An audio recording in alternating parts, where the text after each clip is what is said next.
Good morning class. चलिए, आप लोग का कल कुछ बच गया था। डीपीएसपी के बारे में बता रहे थे। डीपीएसपी मतलब क्या होता है? Directly principle of state policy, राज्यों के नीति निर्देशक सिद्धांत। नीति निर्देशक तत्व यहाँ तक हम आपको समझाए थे। कल कुछ प्रॉब्लम्स थे जिसकी वजह से अचानक आपका शटडाउन हो गया था। आज उसके आगे समझा देते हैं। देखिए, कितने लोग को कल याद है? कल का टॉपिक हम पूरा बता देते हैं। कल जहाँ तक बताए थे उसमें एक तरह से रिवीजन कीजिए आप लोग। ये डीपीएसपी कहाँ से शुरू होता है? तो भाई 36 से 51 तक चालू होता है। डीपीएसपी स्टार्ट कहाँ से होता है? 36 से 51 के बीच में। सब लोग लाइव आ जाइए। गुड मॉर्निंग सब लोग को।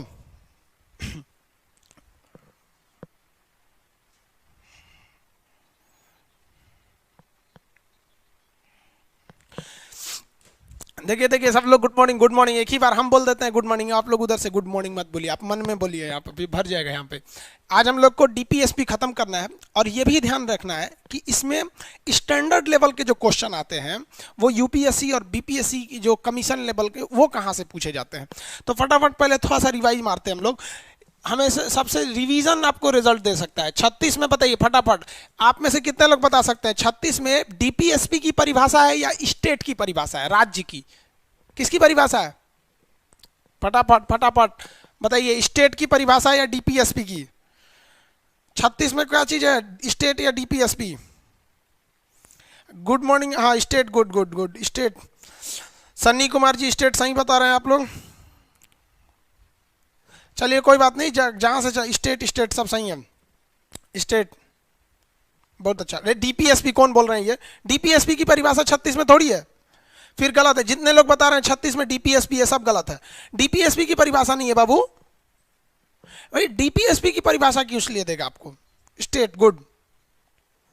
जो लोग बोल रहे हैं स्टेट सही है, डीपीएसपी नहीं है। स्टेट बाबू आपको हम बार बार बोलते हैं, दो जगह स्टेट की परिभाषा है। जहां आपका संविधान शुरू, मूल अधिकार शुरू हुआ है कि स्टेट आपसे ये चीजें नहीं छीनेगा, और जहां नीति निर्देशक तत्व तो शुरू हुआ है कि स्टेट आपको ये देगा।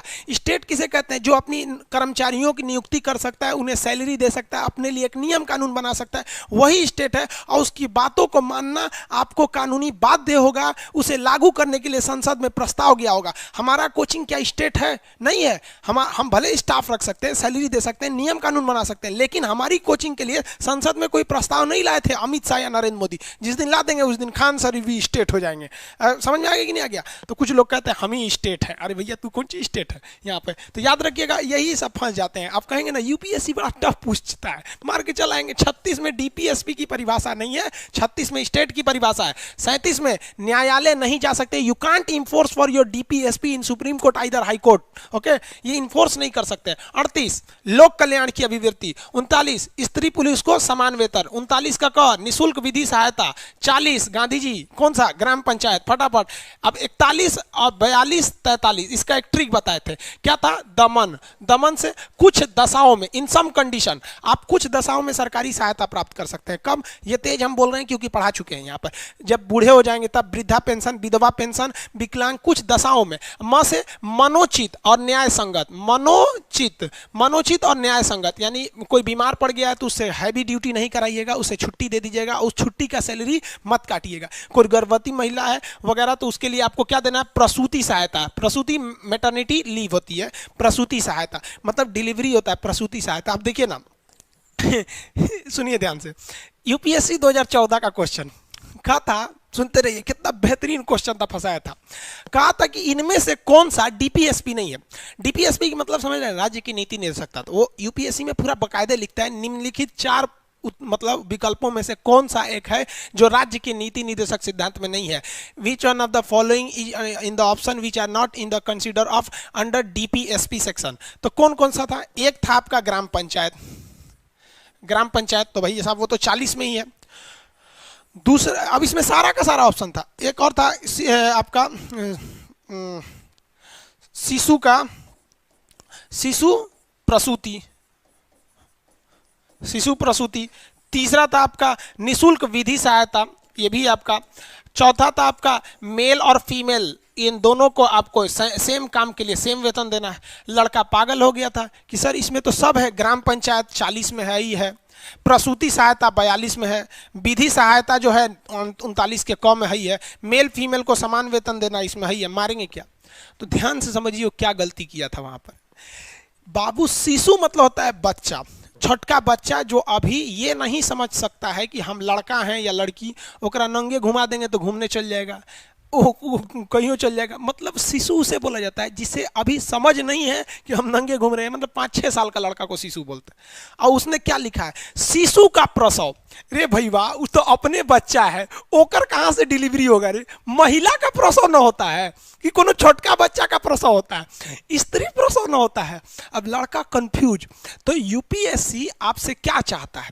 आपसे एक डीएम की कुर्सी पे बैठ के क्या खोजेगा सरकार कि आपको इतिहास बहुत अच्छा आना चाहिए कि खान सर के पास पॉलिटी पढ़े हैं कि नहीं? नहीं, वो जानता है कि जब आप डीएम की कुर्सी पे बैठिएगा ना तो लोग चाहेंगे कि आपसे कुछ ना कुछ गलत करा ले, कोई उल्टा सीधा पेपर दिखाएंगे, आपसे साइन करवा दे। तो आपकी नजर एकदम बाज की तरह होना चाहिए, अरे ससुरा कहीं कहीं यहाँ पे महिला का प्रसव होगा कि शिशु का प्रसव होगा। लड़का ससुरा जाके क्लेम कर दिया कि क्वेश्चन ही गलत है, वहां यूपीएससी बोला ससुरा क्वेश्चन गलत है। समझ में आया कि नहीं आया? तो यूपीएससी के लिए आपको एकदम चील की तरह नजर होना चाहिए। बाकी पूछेगा यही, कोई अलग नहीं पूछेगा, पूछेगा यही, बस आपको समझ में आना चाहिए। ये समझ में आ गया आप लोग को? चलिए, बाकी आप लोग को भी कंफ्यूजन हो रहा होगा कि प्रसूति और उसमें वाले में, समझ में आ रहा है ना?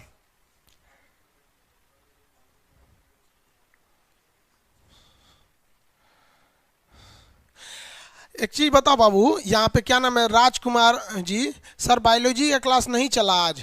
आप जाके देख लीजिएगा बायोलॉजी के क्लास में वाईफाई थोड़ा सा आंधी वगैरह की वजह से डिस्टर्ब हो गया था, लास्ट में 15 मिनट का क्लास चल पाया था। उसमें कमेंट कीजिए ना subject wise subject. Sir wallet का पॉइंट को कैसे यूज करें? रे बकलोल कहीं का, जिंदगी भर तू लोग वॉलेटे को पकड़ते रह जाएगा। यहाँ पे क्लास चल रहा है, वॉलेट के पॉइंट को कैसे यूज करेंगे यहाँ पर आज? हाँ, मैप का क्लास आज से शुरू हो जाएगा भाई, हम बता देते हैं आप कब लीजिएगा, फिर आगे बढ़ते हैं। आप लोग इतना कमेंट करते हैं, पढ़ते कब हैं जी? फालतू का कमेंट करते हैं लोग। देखिए यहाँ पे आज मैप का क्लास के बारे में बता रहे हैं। जो लड़का मैप के क्लास को 1 से 2 के बीच में खरीदेगा उसका 150 होगा, उसके बाद ये 200 हो जाएगा, फिर 300 हो जाएगा, लास्ट में 400 हो जाएगा, फिर नहीं कीजिएगा। जो इस बार वाले में लेगा उसको हम इंडिया भी पढ़ाएंगे, वर्ल्ड भी पढ़ाएंगे, मैप भी, एटलस भी, ग्लोब भी, पॉलिटिकल, थेमेटिकल और आपका फिजिकल, ये मतलब पूरा अच्छे से। अभी तो आप लोगों को कुछ पता ही नहीं होगा, खाली जानते हैं मैप है यहाँ पे ना, ऐसा नहीं, सब पढ़ा देंगे। और अगर इस बैच में नहीं आ पाए ना, अगर सोचेंगे अगले बैच में अगर हमको आना है, तो फिर अगर आप अगले बैच में आने का इंतजार करेंगे तो फिर आपके लिए फिर इंडिया के लिए अलग पैसा और वर्ल्ड के लिए अलग पैसा। इसलिए आज 1 से 2 के बीच में एडमिशन ले लीजिएगा, बेहतर होगा आपके लिए, ठीक है? ये हम केवल ऐप पर बोले हैं, अभी यूट्यूब पे नहीं बोले हैं, इसलिए आप ये नहीं कहिएगा सर ऐप वालों को। पहले हम कोई भी सूचना आप लोग को बताएंगे, बिकॉज यू आर माई खाटी स्टूडेंट, समझ में आए? 24 कैरेट वाला आप लोग। आगे देखिए अब यहाँ पे, बाकी अब फालतू कमेंट नहीं कीजिए। 43 में क्या चीज़ है? 43 फटाफट क्या चीज़ है भैया? निर्वाह योग मजदूरी। इतना पैसा दीजिए कि जिंदगी बीत जाए। 40 ले, इसमें तो 2-3 चीज़ है भैया। क इंग्लिश में ए, मैथ में 1, ख इंग्लिश में बी और रोमन अंक में ऐसे। भैया कुछ भी दे, बोले तो ये 40 का है कि नहीं? क्या आप चाहे बड़ा कहे, चाहे जेठ कहे, चाहे श्रेष्ठ कहे, बतिया तो बराबर है। तो इसमें क्या बोला है? इसमें बोला है उद्योग प्रबंधन में कामगारों की भागीदारी, कामगारों की भागीदारी। समझ में आ गया? कुछ लोग को इंग्लिश में पीडीएफ नहीं मिला है भैया, इंग्लिश वाला पीडीएफ अभी टाइप होना थोड़ा टाइम लग रहा है। इंग्लिश ये 80% एक्चुअली बिहार बोर्ड के लड़के या हिंदी मीडियम के लड़के हैं, यूपी बोर्ड वाले, इसलिए उनको दिक्कत नहीं हो रहा होगा। इंग्लिश वाले लोग के लिए पीडीएफ टाइप हो रहा है, हम उसको जल्द से जल्द डाउनलोड करा देंगे। अब ये देखिए, क ख कहिए, बी कहिए, इसमें क्या है? सहकारी। सहकारी आप इंग्लिश वाले ध्यान से सुनते नहीं हैं। कामगारों मतलब क्या होता है? इम्प्लॉय, जो उसमें एम्प्लॉय है, काम कर रहे हैं। Employ shall be taken part in the controlling body, उसमें प्रबंधन, कंट्रोलिंग बॉडी में प्रबंधन है। सहकारी, कोऑपरेटिव को बढ़ावा देना है। समझ आ गया? 44 समान सिविल संहिता, uniform civil code, Hindi English तो दोनों ही बोलते हैं। यूनिफॉर्म सिविल कोड, समान सिविल संहिता। भाई गोद लेने का नियम महिला पुरुष मतलब हिंदू मुस्लिम सब में सेम होना चाहिए। देखिए सारा कचरा ससुरा हिंदू है मुस्लिम को लेके होता है इन्हीं दोनों में होता है। कभी सुने जैन और बौद्ध लड़ रहा है? सर नहीं लड़ रहा है, हिंदू मुस्लिम में एक कंपटीशन चल रहा है। मुस्लिम कह रहा है कि हम सबसे बकलोल में रहेंगे आगे, वो कह रहा है कि हम तुमको पीछे छोड़ देंगे, वो कह रहा है हम जब तक है तुम्हें पीछे ही नहीं छोड़ेंगे। अजब हाल है भाई। यूनिफॉर्म सिविल कोड जो है आप खुद से समझिए, जब हमारे देश की प्रॉब्लम समझिए क्या हो क्या रहा है। इस देश में दो तरह के नियम चलते हैं, एक आपका धार्मिक नियम है और एक आपका संवैधानिक नियम है। और लोग क्या कर रहे हैं कि जहां उनको संविधान के हिसाब से फायदा आ रहा है वो संविधान चिल्लाने लग रहे हैं, जहां धर्म से फायदा हो रहा है धर्म चिल्ला रहे हैं। जैसे यूनिफॉर्म सिविल कोड में हम कल ही बताए थे कि संविधान के हिसाब से कानून जो सजा है वो कमजोर है, तो मुसलमान लोग कहते हैं नहीं संविधान के हिसाब से सजा दीजिए, तब नहीं कहते कि सरिया का कानून दीजिए, काट के गटैया अलग कर देगा वहां पे, तो वहां संविधान भाग गए। और 3 तलाक में संविधान में फायदा नहीं था, सरिया के कानून में फायदा। सरिया मतलब इस्लामिक कानून, उसे शॉर्टकट में सरिया कहते हैं। भारतीय कानून को क्या कहते हैं? संविधान। उसी तरह उसके कानून को सरिया कानून, जर्मनी के कानून को वाइमर संविधान कहते हैं। तो समझिए, तो वो उधर भाग जाते हैं और यही हर जगह होता है। आरक्षण में देखिएगा तो जिन्हें आरक्षण नहीं मिला है वो कहते हैं कि संविधान में आरक्षण आरक्षण आरक्षण काहे दे रहा है, काहे दे रहा है। और वही ऊंचे जाति वाला धर्म से देखिएगा तो श्रेष्ठ है, उनको जनेऊ पहनाया जाएगा, श्रेष्ठ है, बड़े। आप बात समझिए, आप बुरा नहीं मानिए, आप कभी भी ना जो मानसिकता लिए उससे मत सोचिए। आप देखिए, जिसको संविधान ने छूट दे रखा है आरक्षण के नाम पर, उन्हें आपका धर्म नहीं छूट दिया है। जिन्हें धर्म ने छूट दिया उन्हें संविधान ने नहीं दिया है, जिन्हें संविधान ने दिया है उसे धर्म ने नहीं दिया। धर्म आप ईमानदारी से बताइए, एसटी एससी एसटी जाति में एससी एसटी को क्या धर्म के हिसाब से उतना सम्मानजनक दिया जाता है? नहीं देते हैं। बिहार के मुख्यमंत्री मंदिर में गए थे तो धो दिया गया था। रामनाथ कोविंद हमारे राष्ट्रपति थे, उसे ब्राह्मण जी जो पंडित जी थे वो हाथ नहीं, मतलब वो नहीं किए कि जबकि वो राष्ट्रपति है। इतना बड़ा बड़ा चीज हो गया। तो जहां आपको धर्म, तो संविधान क्या कर रहा है? बराबर लेके चल रहा है, कर रहा है कि धर्म से फायदा उठाएगा तो हमारे यहाँ घाटा सो, और अगर धर्म के हिसाब से घाटा सह रहा है तो हमारे यहाँ फायदा उठाओ। तो ये बैलेंस लेके चल रहा है। लेकिन हम लोग क्या है, हम लोग ओनली आवर बेनिफिट सोच रहे हैं कि हमको संविधान से भी हमारे फायदा चाहिए और धर्म के हिसाब से भी हमारे फायदा चाहिए। ये थोड़ा है हाँ, लेकिन कुछ कुछ हो जाते हैं। हम आपको कल भी बताएं कि अगर किसी को आरक्षण मिला है, वो डीएम बन गया है, कलेक्टर बन गया, तो फिर उसके लड़के को जो मिल रहा है ना, ये थोड़ा सा डाउटेबल होता है। इस पर विचार करनी चाहिए। अब सरकार इस पर नहीं करती है क्योंकि सरकार को भी तो भाई जिंदा रहने के लिए वोट चाहिए ना। आगे समझिए, कोई बुरा नहीं मानेंगे, हम आपको समझा रहे हैं। और अगर आप ये विचारधारा रखते हैं ना कि नहीं आरक्षण गलत है, तो याद रखिएगा आप इंटरव्यू से फेल होके आने वाले हैं। क्योंकि जो बनाने वाले आईएएस अधिकारी हैं सब बकलोल नहीं है सब। आपको एकदम समाज के हिसाब से सोचना है, अपने हिसाब से नहीं सोचना है। अपने हिसाब से सोचेंगे फिर आप नहीं आ पाएंगे, फिर आप कर्मचारी बन के रह जाएंगे, अधिकारी नहीं बन पाएंगे वहां पर। चलिए देखिए आगे, 44 तक हो गया था। 44 के बाद बताएंगे भाऊ, इसको मिटा दे फटाफट। रिवीजन रिवीजन 44 के बाद, 44 के बाद तो 45 आएगा। कमेंट कर रहा है 44 के बाद 45। 44 के बाद 45, 45 में बोलिए फटाफट। 45 46 47 यहीं तक समझाया था। 45 में क्या है? दो चीजें हैं, दो चीजें हैं, बताइए इसमें क्या क्या चीजें हैं भाई साहब इसमें। 45 में तो पहली बात ये बोलता है कि जो लड़के 6 वर्ष से कम के हैं उनके हेल्थ को ध्यान रखना है, जो 6 से 14 वर्ष के उनकी शिक्षा को ध्यान रखना है। इसमें एससी एसटी के लिए विशेष प्रावधान है, उन्हें सामाजिक आर्थिक राजनीतिक हर तरह से उन्हें बराबरी देना है। 47 बोलिए, 47 से यहाँ से बहुत लोगों का प्रॉब्लम है। कौन सा आहार देना है? पोषा युक्त आहार। पोषा युक्त आहार कैसे देंगे? तो अमीर आदमी तो अपने खा लेगा, सेब संतरा खा लेता है। गरीब आदमी के घर सेब कब आता है? जब वो बीमार पड़ता है तब। आप समझ में? अमीर आदमी सेब को कैसे खाता है? सुबेरे सुबेरे प्लेट मिलेगा, उसको फाँक करेगा, फाँक मतलब काटेगा उसको खूब अच्छा, अलग अलग बिया निकालेगा और उसको उसमें कुछ कुछ छिड़केगा उसमें और फिर खाएगा। इसे अमीर आदमी। मीडियम फैमिली वाला सोच रहा लीगा, बीचे में से दांते बकोट के काटना चालू करेगा, साइड साइड से छोड़ देगा इस तरह से, ऐसे बकोट वकोट के खा लेगा, ऐसे फेंक देगा यहाँ पर। समझ में आ गया कि नहीं? गरीब आदमी के लिए पूछिए मत, सेब बेचारे के लिए क्या है बात। एक शायरी बोले, चलो बोल देते हैं। गरीब के लिए है कि उसने अपनी बेटियों को, कैसे था जी, हाँ सुनो है, पीतल की बालियों में उसने अपनी बेटियां ब्याह दी। बाप मजदूर था उसका सोने के खदान में। सोचिए कितना तकलीफ हुआ होगा। सोने के खदान में काम करता था, मजदूर था, लेकिन जब उसकी बेटियां ब्याही थी ना तो पीतल के कंगन में सब बाली उली पहन के गई थी। तो गरीब इंसान को बहुत शोषण किया जाता है, जिसका सबसे बड़ा रीजन क्या है कि उसको शिक्षा नहीं है। तो इसमें क्या पोषा युक्त आहार देना है, लेकिन नशीली दवाइयां, देखिए हम यहाँ दवा लिखे हैं तो मत सोचिएगा दवाइयां बंद कर देंगे। नशीली दवाइयां पे सरकार प्रतिबंध लगाएगा। फिर हम बोले सरकार, सरकार मतलब केंद्र सरकार और राज्य सरकार नहीं, स्टेट अलग चीज होता है, बता दिए 20 बार नहीं बताएंगे आपको। सरकार ये वाली सरकार या अनुच्छेद 12 वाली सरकार। दवाओं पे प्रतिबंध। शराब पर क्या लगाना है? प्रतिबंध लगाना है। लेकिन आपको फिर बोले आर्टिकल 37 क्या कहता है, you can't enforce this thing, आप न्यायालय में नहीं जा सकते। इसलिए जिस सरकार को मन करेगा शराब पर प्रतिबंध लगाएगा, दवाओं पे प्रतिबंध, नशीली दवाओं पे प्रतिबंध। हालांकि देखिए ज्यादातर गवर्नमेंट जो है वो आपको पोषायुक्त आहार देती है। कैसे देती है, राशन कार्ड पर आपको 2 रुपया किलो गेहूं चावल देती है।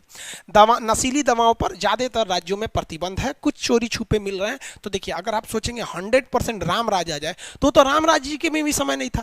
खुद मर्यादा पुरुषोत्तम राम को जब वनवास भेजा गया तो कैसे भेजा गया, छले कपट से ना, वो उंगली फंसाई थी रथ में और उसी का बदला लेके भेज दी। तो कहीं ना कहीं ये एक तो षड्यंत्र ही तो था। तो आप अगर 100% राम राज सोचेंगे तो कभी नहीं आएगा। शराब पर प्रतिबंध के लिए कुछ मजबूरियां भी हैं। जो शराबी होते हैं सब ना, वो बड़ी खतरनाक शराब पीता है सब, वो एकदम पगला जाता है, नहीं उनको शराब चाहिए ही चाहिए, एकदम अजीब। अब ये वही बता सकता है जो पिया है। अब पता नहीं, हम तो पूछते हैं कई ठो से तुमको मन कैसा करता है, कह रहा है यार जानते हैं खान साहब, नहीं पिएंगे तो दिमाग में काम नहीं करता है। अब कौन समझाए उसको। तो शराब को सरकार को बहुत ज़्यादा प्रॉफिट भी मिलता है। जो राज्य सरकार जितनी शराब को बेचेगी तो राज्य सरकार के पास जितना टैक्स आता है वो किसको भेजती है, सेंट्रल गवर्नमेंट को। उसका 43% सेंट्रल गवर्नमेंट उसे लौटा देती है। समझ में आ गया कि नहीं आएगा। तो गवर्नमेंट जो सेंट्रल गवर्नमेंट है, ऐसा नहीं है कि वो गलत कुछ करे, वो भी कही है कि जो राज्य अपने यहाँ शराब बंद करेगा हम उसे एक्स्ट्रा टैक्स में छूट देंगे, हम आपको एक्स्ट्रा पैसे देंगे ताकि आप अपनी अर्थव्यवस्था को बचा सके। शराब पे बहुत ज़्यादा टैक्स है, समझिए। अगर टैक्स हटा देगा तो हर आदमी शराबी हो जाएगा। 25-30 रुपये का मिलने लगेगा शराब, उसको मिलता है 250-200, पता नहीं, अब जो पीता होगा उसका रेट जानते होंगे सब। हालांकि केमिस्ट्री में आपको शराब के अलग अलग वेराइटी पढ़ाएंगे। 47 हो गया आप लोग को, समझ आ गया कि नहीं आएगा। अच्छा एक चीज़ बताइए, इसमें से 47 गांधी जी भी बहुत प्रेशर करते थे, शराब मत पीजिए। मद्यपान हिंदी में क्या बोलते हैं, मद्यपान, मद्यपान पर प्रतिबंध। और 40 भी गांधी जी बहुत फेवर में थे पंचायत में। आगे पूछेगा किसमें गांधी जी का योगदान बहुत ज़्यादा था। अब आते हैं 48, बहुत इंपॉर्टेंट भाई साहब, इंपॉर्टेंट क्या, विवादित है। गौ हत्या पे प्रतिबंध है या नहीं है, देखिए ध्यान से, इसमें समझिए पहले। इसमें कहा गया है एग्रीकल्चर एंड कृषि एवं पशुपालन, जो कैटल्स होते हैं पशुपालन के लिए, पशुपालन, ये 2 चीज़ों की बढ़ावा दिया गया है, एग्रीकल्चर एंड फार्मिंग को। एग्रीकल्चर एंड ये कैटल्स जो होते हैं आप लोगों को, उसका पालन के लिए इसमें बहुत कहा गया है कि सरकार इसको बढ़ावा देगी। सरकार का मतलब स्टेट बढ़ावा देगी। तो ये तो समझ में आता है, कृषि के लिए बहुत बढ़ावा दिया जाता है। अगर आप खेती से रिलेटेड कोई चीज़ लीजिएगा ना तो वो सस्ता मिलता है, क्योंकि सरकार उस पर टैक्स बहुत कम लेती है। ट्रैक्टर जो होता है ना, ट्रैक्टर का इंजन बहुत हैवी होता है, लेकिन ट्रैक्टर कितना इंजन अगर कार में लगाएगा ना तो बहुत महंगा लेगा, क्योंकि ट्रैक्टर के ऊपर बहुत कम टैक्स लिया जाता है। क्योंकि टैक्स लेंगे तो फिर कृषि को कौन बढ़ावा देगा। सिंचाई का चीज, यूरिया, पोटास, इस सब पे बहुत कम सरकार टैक्स लेती है ताकि वो खेती को बढ़ावा दे सके। मशीनरी इसका प्रयोग करने में, जितनी भी मशीनें होती हैं किसी क्षेत्र की, वो थोड़ी सस्ती मिलती है।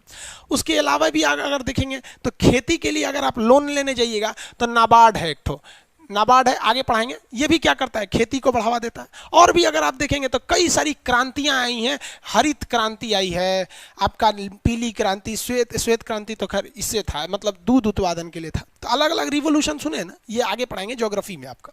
तो ये सब किसको ध्यान में रखकर बनाया गया है, हरित किसको, कृषि को।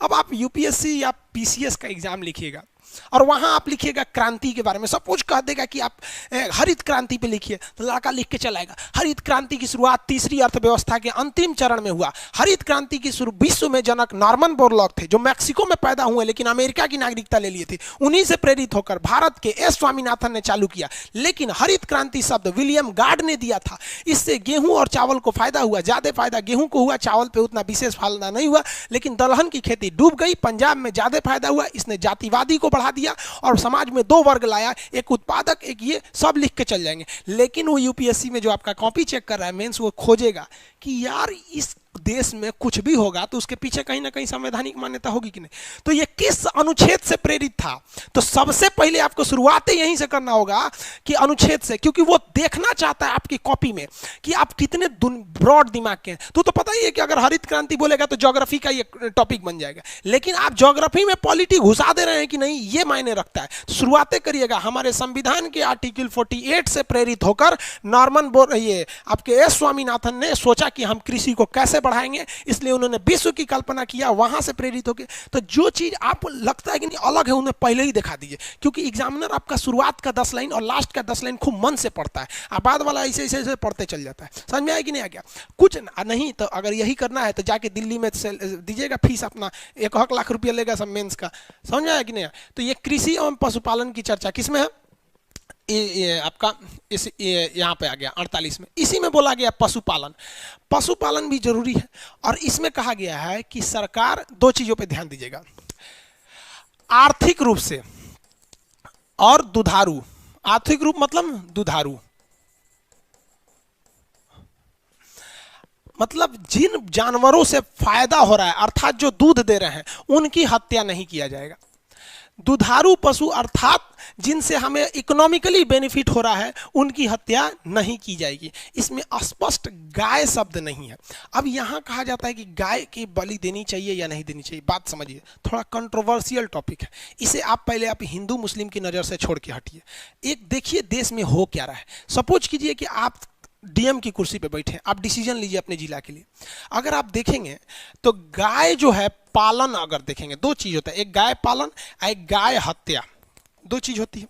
अगर आप इसमें अगर गौर कीजिएगा तो आप पाएंगे कि गाय पालन जो होता है वो ज्यादातर हिंदू लोग करते हैं, मुस्लिम लोग बकरी पालता है गाय हत्या कौन करते हैं? मुस्लिम करते हैं। इसमें तो आप भी बिलीव करते हैं। 100% तो कुछ भी नहीं होता, लेकिन 90% गाय का पालन हिंदू लोग करते हैं, यादव जी लोग खास करके। अब मुस्लिम लोग हत्या कर देते हैं गाय का। एक बात बताइए, ये गाय हिंदू के पास से मुस्लिम पहुंची कैसे? कहां से पहुंची? बात समझिए, गहराई से समझिए बाबू। गाय वही लोग पालते हैं ना जो या तो गरीब है या मीडियम फैमिली के। बड़े बड़े लोग को बिजनेस करने से फुर्सत नहीं, गाय पालेगा, उसके पास टाइम ही नहीं है।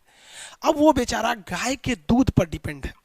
एक गरीब किसान, एक गरीब ग्वाला, एक गरीब इंसान जब गाय पालता है तो उसके दूध से उसका परिवार चल जाता है उसको बेचकर। लेकिन जब वो गाय दूध देना बंद करती है तो उस बेचारे गरीब के पास अपने बूढ़े माँ बाप को दवाई का पैसा नहीं है, वो बिसुकल गाय को कहां से खिलाएगा?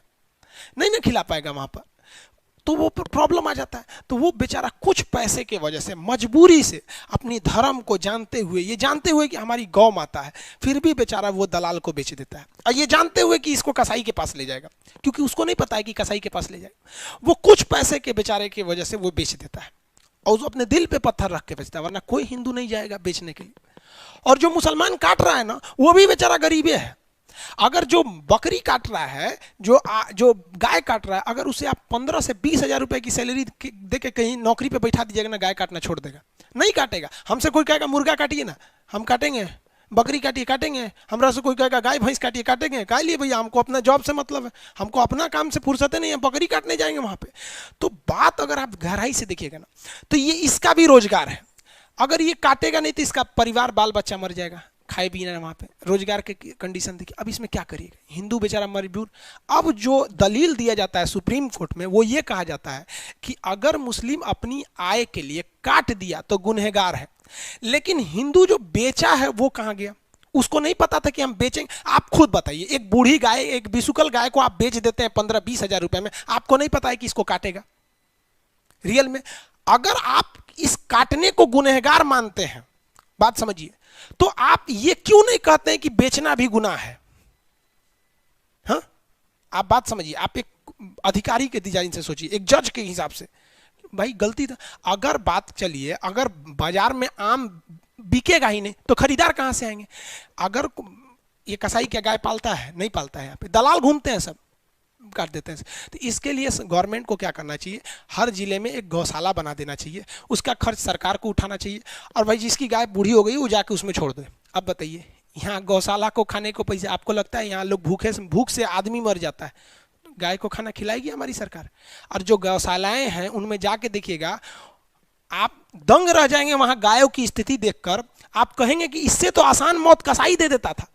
सड़ एकदम पड़ी है, सब पीछे का पैर सड़ गया है, बाप बाप चिल्ला रही, 10 दिन में घसीट के मरेगी बेचारी वहां पर। तो क्या कीजिएगा, यहाँ मजबूरी फंस जाता है वहाँ पर।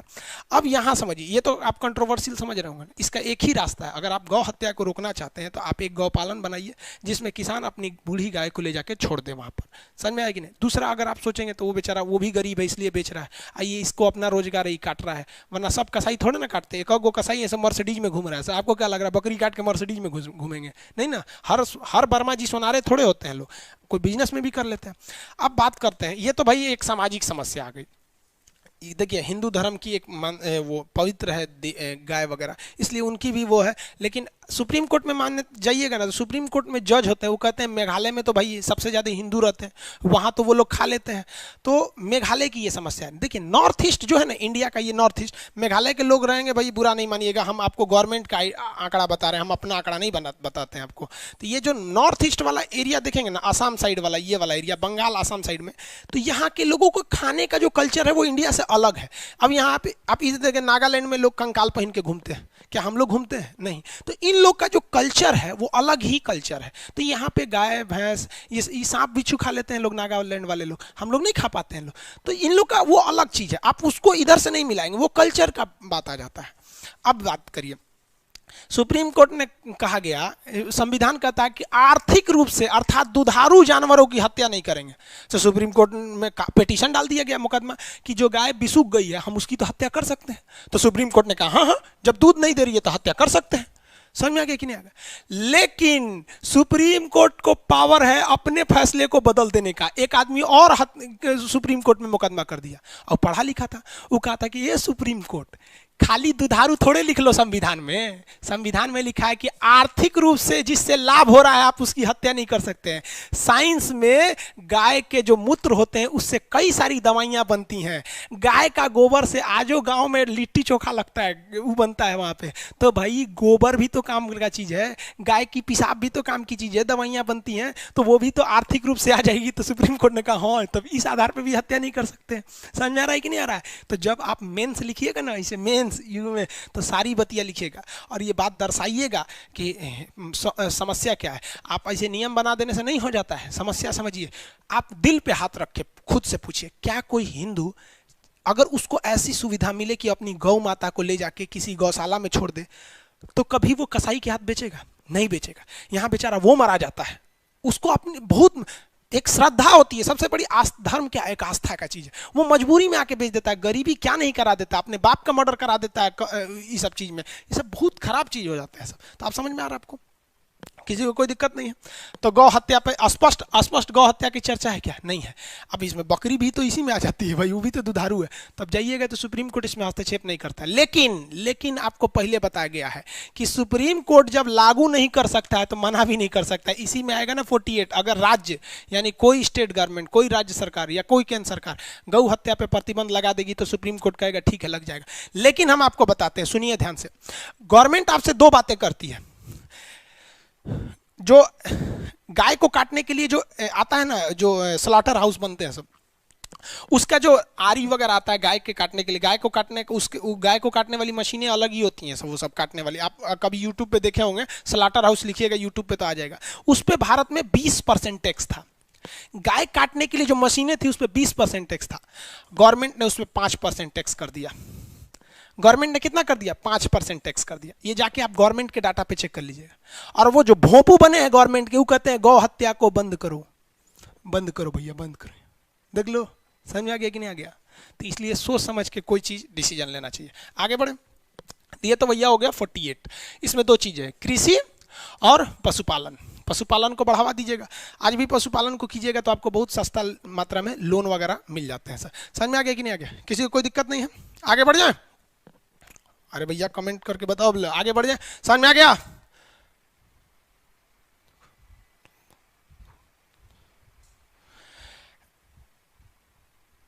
भाई कल वाला क्लास नहीं अपलोड हो रहा है, अपलोड हो गया होगा, आज जाके देख लीजिएगा वॉल्यूम में। एक्चुअली क्या हो गया था, कल अचानक कट गया था इसलिए हम नहीं कर पाए थे। पूरा ऐप पर आ गया है। यस चलिए, यस यस यस। चलिए भाई, यहाँ पे कौन है, संजीत सेन साहब कर रहे हैं सर, बंगाल में भी लोग कोई मीट नहीं खाते हैं। देखिए भाई, आप 100% हम लोग कैसे कह सकते हैं? आप 100% थोड़ी कह सकते हैं कि पूरे यूपी के लोग क्या खाते हैं या पूरे यूपी के लोग क्या नहीं खाते। एक एवरेज आपको मान लेता है आदमी कि चलो ये ऐसा ऐसा लगभग लगभग हो जाते हैं। हमको भी पता है बंगाल के लोग मछली बहुत खाते हैं, कई डिजाइन की मछलियां बना देते हैं। बिहार में लिट्टी चोखा खाते हैं, पंजाब में जाइएगा तो लस्सी, इतना बड़ा बाल्टी में लस्सी पी जाएंगे लोग।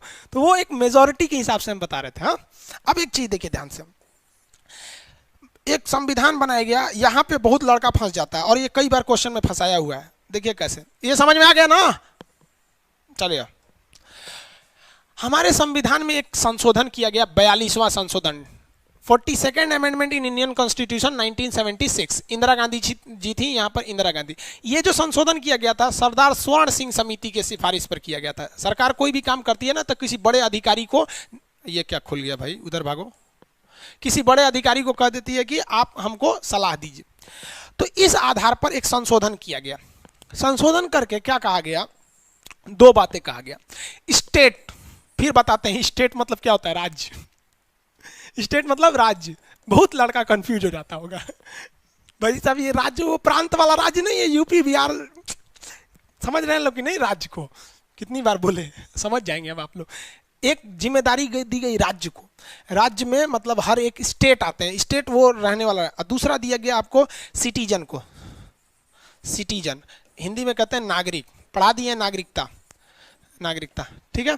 एक चीज और, जिन लड़कों ने पॉलिटी में एडमिशन नहीं ले पाए हैं, सर्वर को एक्सपेंड कर दिया गया है, अब सर्वर थोड़ा बढ़ गया है। अगर वो लोग भी चाहेंगे आप पॉलिटी में एडमिशन लेना तो उनको बोल दीजिएगा आज से वो लोग पॉलिटी में एडमिशन चाहे तो ले सकते हैं, ठीक है। और उनका जो शुरुआत के जो 6 क्लास हैं वो डेमो सेक्शन में मिल जाएंगे, उसके बाद वॉल्यूम में मिलेगा, जो डेली चलता है वो लाइव में मिलेगा। देखिए लाइव वाला चीज़ जो आज का लाइव है आज ही मिलेगा, कल वाला तो खुल ही नहीं सकता है, चाहे आप पेड किए हैं चाहे नहीं किए।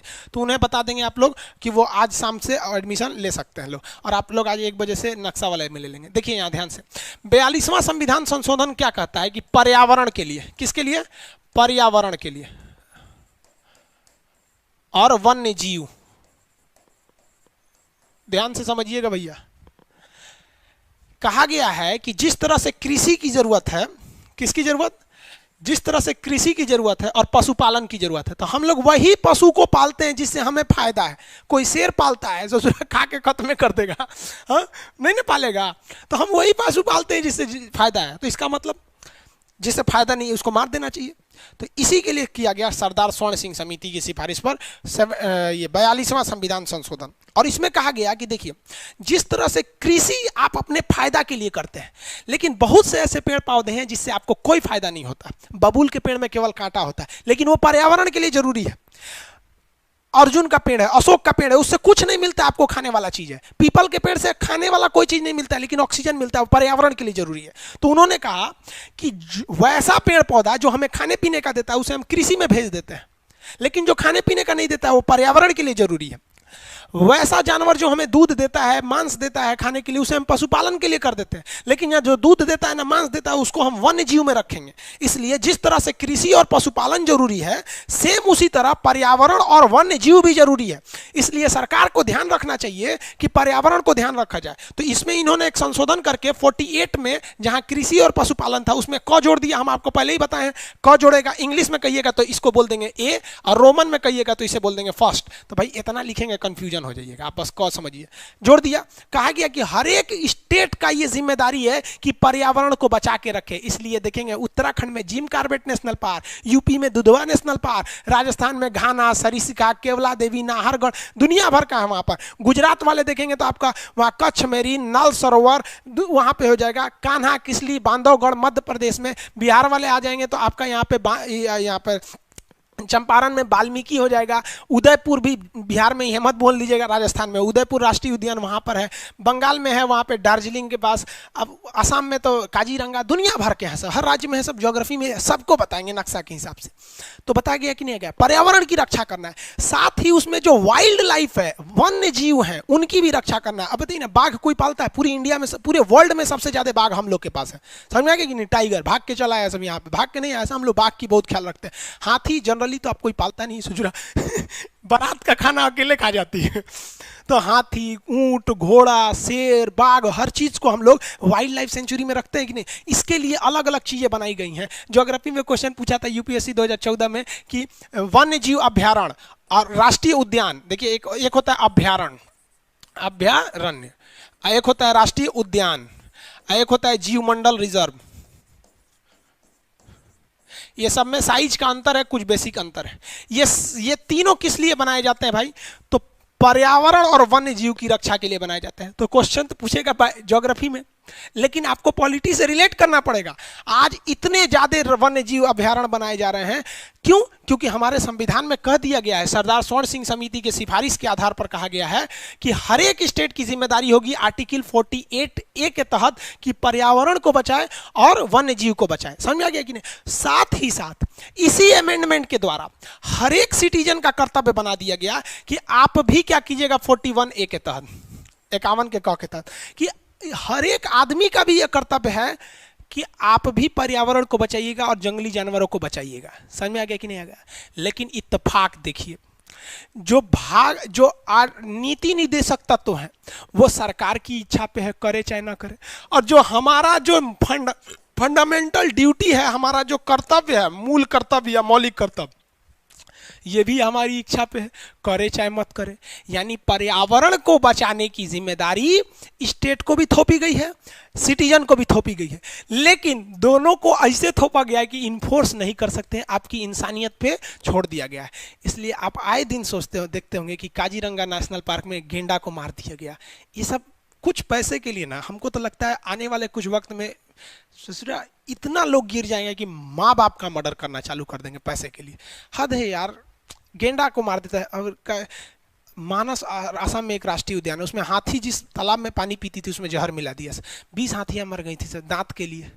हम तो सरकार को कहते हैं कि अरे भाई साहब, अपहरण सीता जी का क्यों हुआ? अति सुंदर थी।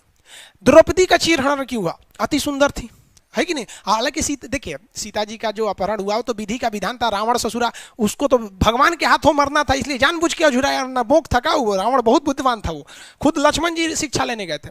बात मेरे कहने का समझिए, हाथी का मर्डर क्यों होता है? सींग के लिए, उसके दांत के लिए। गेंडे का मर्डर क्या होता है? सींग के लिए। सरकार को सींगवा काट लेना चाहिए, सींग काटने में दर्द नहीं करता है। तो जितना गेंडा है ना उसका सींग काट लो, जितना हाथी है ना उसका दांत काट लो।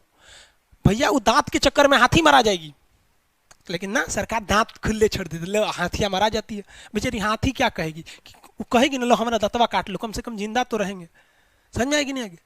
सरकार, हम जाएंगे सरकार को सलाह देने के लिए, यूट्यूबों पे बोलते हैं तो सब कहता है कि सब खाली सलाह दे चला जाते हैं। देखिए यार, ड्यूटी ऐसे होगा। तो अब बताइए पर्यावरण बचाने, अब क्वेश्चन कैसे पूछेगा, सुनिए ध्यान से। पर्यावरण तथा वन्य, देखिए पर्यावरण, वन्य तथा वन्य जीवों की रक्षा करना किसका कर्तव्य है? ऑप्शन में सुनिए ध्यान से, अब किसका कर्तव्य है? राज्य सरकार का, ठीक है। 48A के तहत डीपीएसपी में आएगा, राज्य के नीति निर्देशक तत्व, सरकार की भी। ऑप्शन बी नागरिकों का, ठीक है। 51 का के तहत हमारा फंडामेंटल ड्यूटी है, आगे पढ़ाएंगे इसको, इसमें भी है। तब जब भी ऐसा आएगा ना तो option A plus option B दोनों सही होगा। समझ में आ गया? लेकिन ध्यान से समझिएगा, एक बार क्वेश्चन पूछा था, फंस गए थे लोग। क्वेश्चन पूछा था कि सरकार का यह कर्तव्य होगा, ध्यान से पढ़िएगा, सरकार का यह कर्तव्य होगा कि वह पर्यावरण, वन जीव की रक्षा करेगा। It is the duty of government to prevent the wild environment, wild life को। तो देखिए ये गवर्नमेंट का कर्तव्य कर रहा है, इसकी चर्चा कहां है? तो लड़का मारा, अरे कर्तव्य बोल रहा है, कर्तव्य बोल रहा है, ड्यूटी बोल रहा है, सीधे मारो 51 का। अरे भैया 51 का में ये सिटीजन, ये हम लोग का कर्तव्य है, सरकार का कर्तव्य नहीं है।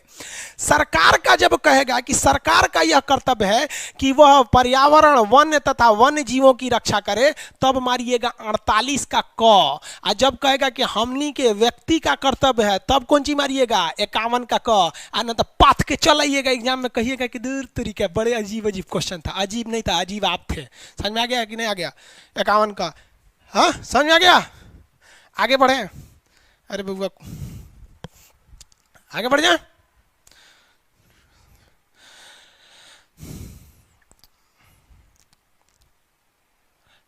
आगे बढ़ जाते हैं।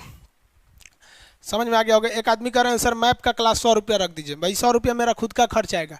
1 घंटा आप क्लास करते हैं तो हमसे 1 रुपये लिया जाता है। 100 घंटे का क्लास चलेगा मैप का, कितना रुपया आ जाएगा? 100 रुपया मेरा आ जाएगा। आप लोग को समझ में नहीं आता हम क्या क्या बात बोलेंगे। सर्वर जो होता है ना, सर्वर 1 घंटे आप क्लास करते हैं तो उससे हमको 1 रुपया कॉस्ट करता है, और उसी वीडियो को आप दोबारा देख लेते हैं तो फिर 2 रुपया करेगा हमसे। यानी 1 घंटे का कितना लेता है? 1 रुपया। आप अगर वीडियो को 5 बार देख लेते हैं ना तो हमसे 5 रुपया ले लेगा। तो जो 11 बजे वाला 11 रुपया में पॉलिटी पड़ रहा है सब ना, हमारे जेब से पड़ रहा है सब। आप लोग को क्या समझ में आता है? ना आपको पता है कि बैकएंड सर्वर क्या होता है, ना पता है कि फ्रंट एंड क्या होता है, ना फायर बेस पता है, ना एपीओस पता है, कुछ पता ही नहीं है। लेकिन बस इतना 100 रुपया फीस रख दीजिए। हमारा कौन है? ना बाल बच्चा है ना कुछ, हमको क्या जाता है। तो आप समझिए मजबूरी हो जाती है हम लोग की, वरना हमें शौक लगा है क्या फीस है। हम तो फीस कम कर देंगे तो और एडमिशन हो जाएगा इतना, फिर सर्वर का पैसा घर से देना पड़ेगा। बात समझिए, पर घंटा 1 रुपया सर्वर का लगता है। आगे समझते हैं हम लोग। यहाँ समझ में आ गया? 48। चलिए भाई एक बार दोबारा रिवाइज। 44 uniform civil code. 45 0 से 6 वर्ष के स्वास्थ्य, 6 से 12 इतना। 46 SC ST, फटाफट SC ST, ST हो जाएगा यहाँ पे, हाँ ST फटाफट। 47 पोषाहार मतलब न्यूट्रिशन भोजन। और क्या चीज़ है? नशीली दवाइयों पर प्रतिबंध। और क्या है? शराब पर प्रतिबंध। 48 ध्यान से देखिए, 48 फटाफट कृषि। क्या चीज? कृषि और पशुपालन। पशुपालन 48 का कम है। फटाफट भैया, वैसी कृषि जो हमरे काम लायक नहीं है उसे कहते हैं पर्यावरण। पर्यावरण, हालांकि पर्यावरण बहुत जरूरी है, बट डायरेक्टली नहीं, इनडायरेक्टली जरूरी। अब घास को हमको डायरेक्ट जरूरत नहीं है, लेकिन इनडायरेक्ट जरूरत है। तो जो डायरेक्ट जरूरत की चीजें रहती है उन्हें हम लोग कहते हैं कृषि हो रहा है। गेहूं चावल घास भूस, गेहूं चावल ये सब कृषि है। अब वही देखेंगे घास भूस तो वो पर्यावरण में चला जाएगा। पशुपालन जो हमें दूध मीट देते हैं पशुपालन में नहीं, दूध वगैरह नहीं दिया तो वन्य जीव हो जाते हैं बाघ। जाइए ना बाघ को पास, दूध दे रहा है आपको, काट के खाइए जाएगा आपको। तो ये जो चर्चा किया गया ये किसमें है? 42वां संशोधन कब हुआ था? 1976। इसमें इतना ना संशोधन हुआ था, 59 बार संशोधन किया गया अकेले इसमें, 59 पन्ना जोड़ा गया। इसलिए इसे एक छोटा सा संविधान कहते हैं, मिनी संविधान कहा जाता है इसे। 48 एक में हो गया। सुनिए क्वेश्चन ध्यान से। चलिए बढ़िया, अगला क्वेश्चन बताइए फटाफट, सुनते जाइए क्वेश्चन। अरे बकलोलवा पूछता है मैप का पेमेंट कब चालू होगा?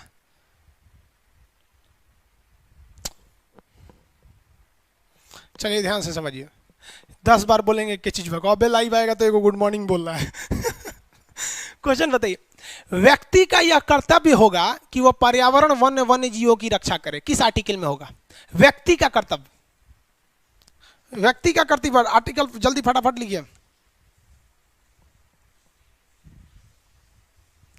आर्टिकल फटाफट लिखिए।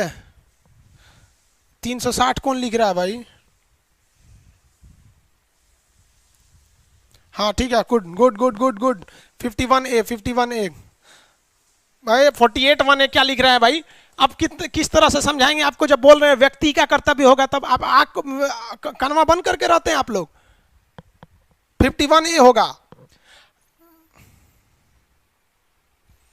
गलत जवाब देंगे ना तो फिर हम बता दे रहे हैं, ज्यादा गलत जवाब देंगे तो फिर ब्लॉक कर देंगे। देखिए, सरकार का कर्तव्य होगा, स्टेट ड्यूटी होगा 48 का ए में, सरकार का कर्तव्य होगा। सरकार का कर्तव्य 48, व्यक्ति का कर्तव्य 51। चलिए, सरकार का कर्तव्य हो गया। देखिए एक आदमी जल्दबाजी में लिखने के वरना 51 को क्या लिख दिए? 501 ऐसे। चलिए हम आपकी भावनाओं को समझते हैं। अब आ जाते हैं हम लोग। चलिए गुड, आप लोग ध्यान से समझते हैं, अच्छा लगता है बाबू। देखिए सीरियस पढ़िए बाबू। देखिए हम आपको क्या कहना चाहते हैं, मेरी भावनाओं को समझिए। आपके पास जिंदगी में इतना टाइम नहीं है कि एक बार मेरे वीडियो को देखेंगे, फिर दोबारा देखेंगे, फिर एक बार समझेंगे। अगर आप जी जान लगा दीजिएगा ना यहाँ पे, आप ये कल्पना कीजिए आपके सामने कुछ नहीं है, बस अगल बगल मम्मी पापा कोई भी है, साइड करिए अलग में, एकदम ध्यान से, एकदम डूब जाइए उसमें। जैसे जब आपके अंदर ये अंदर से भावना आने लगेगी, नहीं सर अब क्या बताने वाले हैं, अब क्या, इसके आगे क्या होगा, समझिए कि आपकी पढ़ा, आप उसी दिन कामयाबी की पहली दहलीज पे अपनी पैर रख लिए। अब क्या आने वाला है, जैसे एक क्यूरियोसिटी है ना, 48 देखें, 48 का अब मन में आएगा 49 में क्या होगा, 49 में एक इंटरेस्ट जगेगा, तब मजा आएगा ना पढ़ने में। वरना इसे कर रहे हैं 49 में कुछ होगबे करिए यहाँ पर। 49 देखिए 49 49। देखिए इसमें क्या कहा है, जो राष्ट्रीय महत्व के धरोहर हैं, नेशनल इंपॉर्टेंस के जितने भी मोन्यूमेंट हैं, राष्ट्रीय महत्व, नेशनल इंपॉर्टेंस, महत्व, राष्ट्रीय महत्व के क्या चीज भाई, धरोहर, धरोहर, इमारत,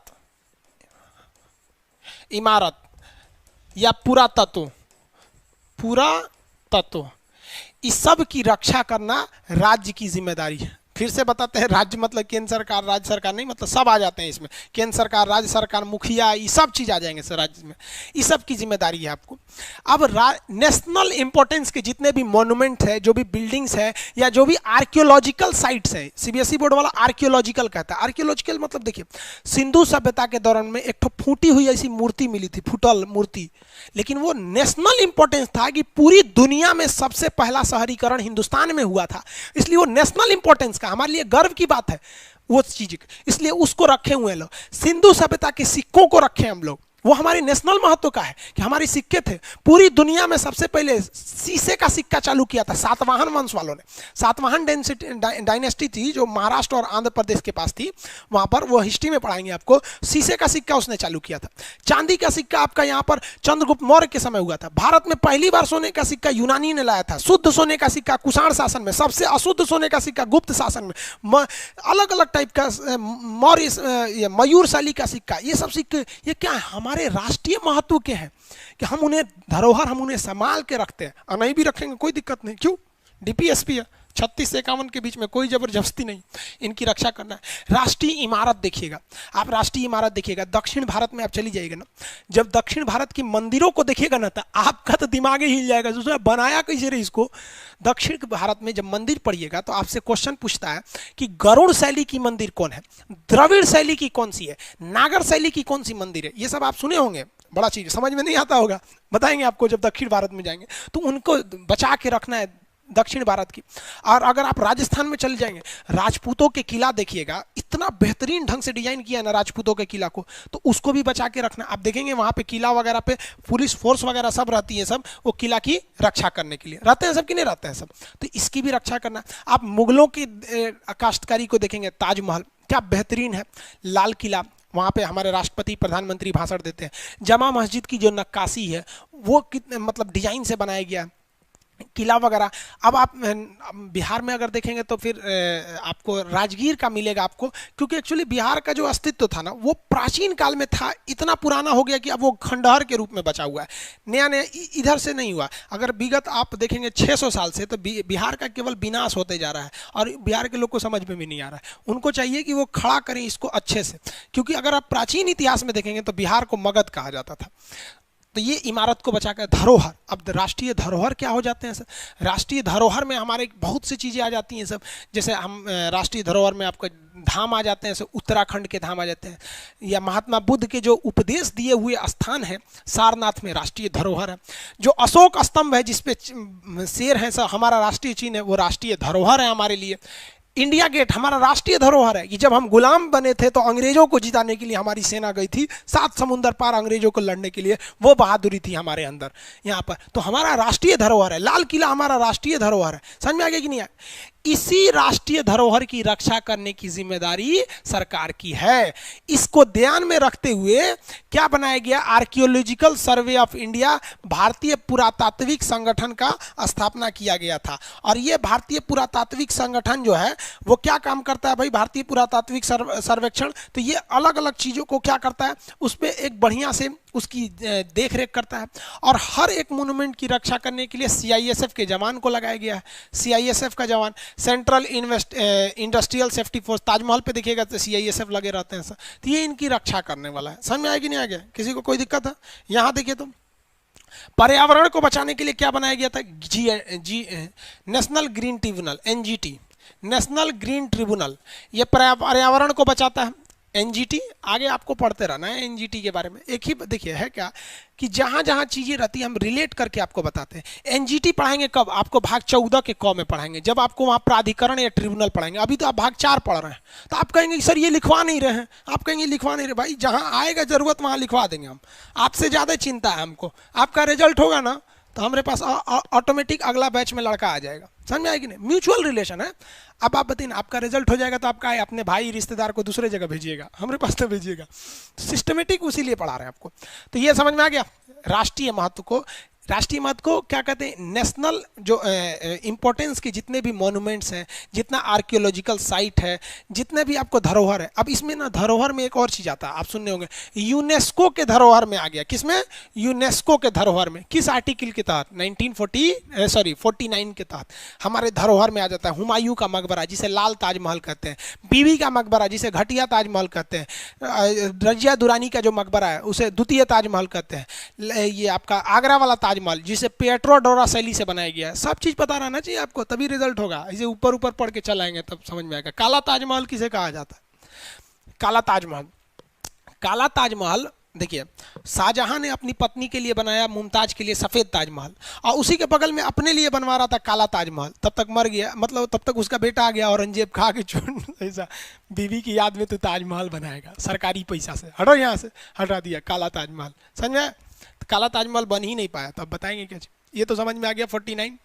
हाँ अब अरे भैया 36 से 51 होता है, हम 31 से क्या, अरे बाप रे उल्टा लिख दिए, 36 से 51 होता है वहाँ 31 से 56 लिख दिए थे। आगे देखिए आर्टिकल अब कौन सा होगा? 50। आर्टिकल 50 इसको कैसे याद रखिएगा? देखिए 50-50 आर्टिकल 50 का मतलब 50-50 मतलब 50-50 मतलब क्या होता है? आधा आधा नहीं कहते, चलो 50-50 कर लेते हैं, आधा आधा। तो इसमें क्या है? 50-50 है। 50-50 क्या है? तो कार्यपालिका, कार्यपालिका, एग्जीक्यूटिव, इसे क्या कहते हैं? एग्जीक्यूटिव, एग्जीक्यूटिव से अलग कर दिया गया। किसको? न्यायपालिका को। न्यायपालिका इसे क्या कहते हैं? जुडिशरी, जुडिशरी, ये दोनों को अलग कर दिया गया। एग्जीक्यूटिव और जुडिशरी को 50-50 यानी अलग कर दिया गया। तो कितना आसान है याद करना, 50-50। 50 में क्या है? 50-50 किसको? न्यायपालिका, कार्यपालिका। ये याद रखना मुश्किल नहीं है, सच यही समझ में आता है। न्यायपालिका क्या है, कार्यपालिका क्या है? देखिए एक होता है आपकी लेजिस्लेटिव, लेजिस्लेटिव,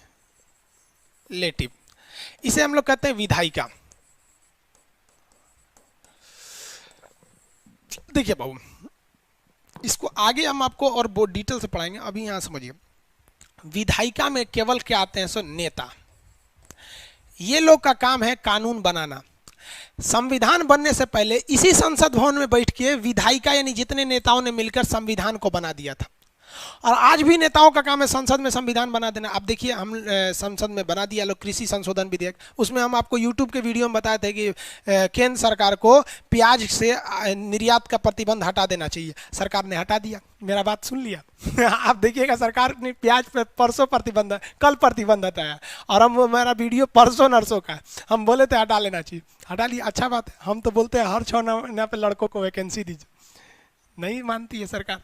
तो देखिए ये जो नियम कानून बना देते हैं ना, उसको कहते हैं विधायिका यानी लेजिस्लेटिव। इसका काम है नियम बना देना। जैसे जीएसटी, नेता लोग जीएसटी बना दिए कि खान सर आपको जितना एडमिशन हो रहा है ना उसका 18% जीएसटी दीजिए। देखिए जो लड़का लोग कहते हैं लोग ना कि सर फीस कम कर दीजिए, देखिए हम आपको बताते हैं। अगर हम आपसे 100 रुपया फीस लेते हैं ना तो इसमें से 18 रुपया मेरा जीएसटी चला जाता है, क्योंकि ये लेजिस्लेटिव ने बना के चला दिया। ये हम चोरी कर ही नहीं सकते, वो काट के ही भेजता है ऑनलाइन में, ठीक है। और बहुत से टीचर या बहुत से सामान को खरीदिएगा ना तो 100 रुपया प्राइस रहता है, तो वो ऐसे लिखता है, देखिएगा 100 रुपया प्लस 18 रुपया जीएसटी। तो हम जीएसटी आपसे नहीं लेते हैं, जबकि नियम है हम आपसे ले। हम कहते हैं कि आप हमको दीजिए, हम ही आपको दे देंगे। तो आप 100 रुपया जो देते हैं ना उसमें 18 रुपया मेरा जीएसटी चला जाता है। और जो बैंक आपसे पैसा देता है, आप देते हैं किसी का पीएनबी में, किसी का स्टेट बैंक में, अलग अलग बैंक में, तो वो जो बैंक हमको पैसा काट के हमारे अकाउंट में भेजता है वो 2% ले लेता है, जिसे हम लोग कहते हैं पेमेंट गेटवे। आप देखते होंगे, आप पेमेंट मेरे अकाउंट में नहीं करते होंगे, आप पेमेंट करते होंगे रेजर पे को, और रेजर पे हमको 48 घंटे बाद करता है, इसलिए कई लोग का पेमेंट रुक जाता है 24 घंटा से 48 घंटा के बीच, बाद में क्लियर भी हो जाता है। मेरे पास कितना पहुंचा भैया? 80%। 80% पहुंचा ना, यहाँ पे सोचिए यही है 100 रुपया में। इसके बाद मेरे पास, अब मान लीजिए मेरा खर्चा और है कुछ भी खर्चा, इसके बाद से मेरा फिर 30% इनकम टैक्स लगेगा। मतलब जो आप 80% कमाएं, इसमें से खर्चा और निकाल दीजिए, जो बचेगा ना आपके पास शुद्ध इनकम, अब उस शुद्ध इनकम पे इनकम टैक्स लगेगा। आप बताइए इसमें सर्वर कॉस्ट है, सब कॉस्ट, वरना हमको क्या जाता आपको फ्री में पढ़ाने के लिए। समझ में आ रहा है कि नहीं आ रहा?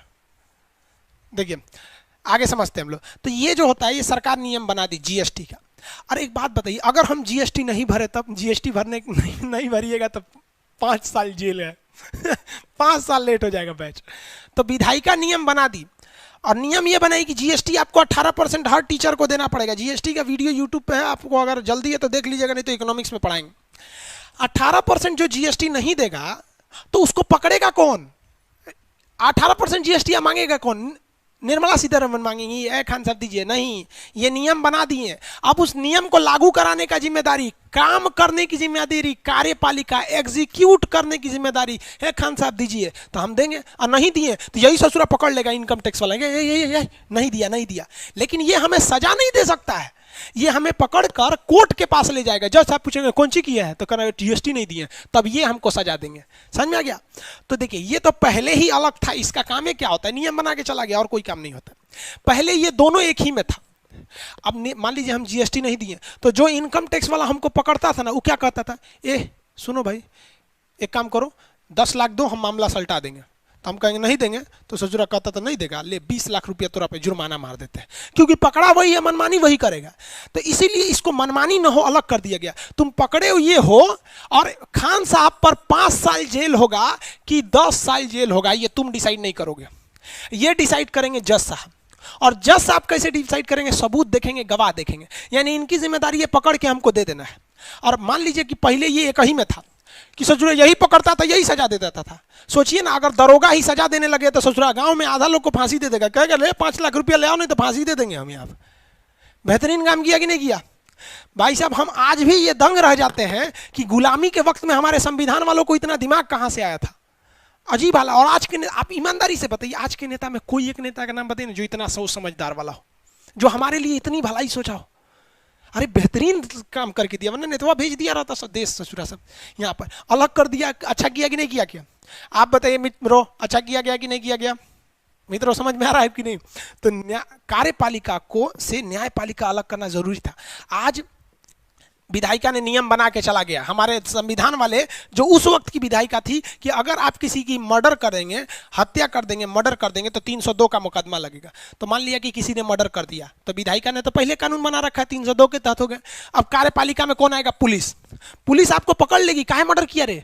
पहले पुलिस रोकेगी, फायरिंग करेगी, हवाई फायरिंग नहीं करो, पुलिस दबाव बनाती है, घूमते रहती है कि लोग पुलिस के डर से नहीं करे, लेकिन कर दीजिएगा तो पुलिस पकड़ लेगी। लेकिन क्या सजा दे पाएगी? नहीं। एग्जीक्यूटिव का काम है केवल नियम को लागू कराना। अगर कोई नहीं लागू करता है तो उसको पकड़ के जज को दीजिए, जज साहब सजा देंगे आपको। तो कहा गया है आर्टिकल 55 में कि जनता का शोषण होने लगेगा अगर न्याय करने की जिम्मेदारी अगर हम एग्जीक्यूटिव को दे देंगे। तो इसलिए एग्जीक्यूटिव से न्याय की जिम्मेदारी छीन के किसको भेज दिया गया? जज को। अब बताइए, आसाराम बापू, राम रहीम, बहुत से बड़े बड़े बड़े लोग ऐसे ऐसे कांड में फंसे, बड़े बड़े मर्डरर सब फंसे सब।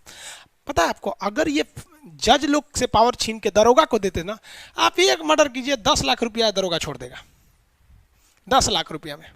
लेकिन 10 करोड़ दे दीजिए, देखते हैं जज छोड़ देगा।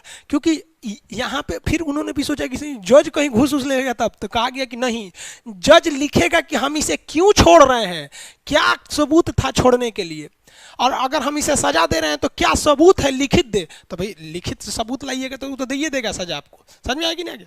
किसी को दिक्कत? तो 50 में क्या बोला है? 50-50। अब ये देखिएगा, कार्यपालिका से न्यायपालिका को अलग किया है। ऐसा नहीं है कि न्यायपालिका से कार्यपालिका को अलग किया। कार्यपालिका बड़ा होता है, कार्यपालिका में हर एक डिपार्टमेंट आता है, police department, income tax department, हर एक डिपार्टमेंट आता है भैया। इवन आपका शिक्षा भी आ जाता है किसमें? कार्यपालिका में। जैसे आपको रिस्टिकेट कर देता है, नकल करते जाइए, रिस्टिकेट हो गए यहाँ पे। समझ में आएगी नहीं आ गया? तो कार्यपालिका बहुत बड़ा होता है, इसलिए इसी में से न्यायपालिका को अलग कर दिया गया। बाइफर्केट 50-50। तो आर्टिकल 50-50। अच्छा किया कि नहीं किया? फटाफट बताएंगे लोग। अच्छा किया? हाँ, गुड। कार्यपालिका और न्यायपालिका को अलग कर दिया।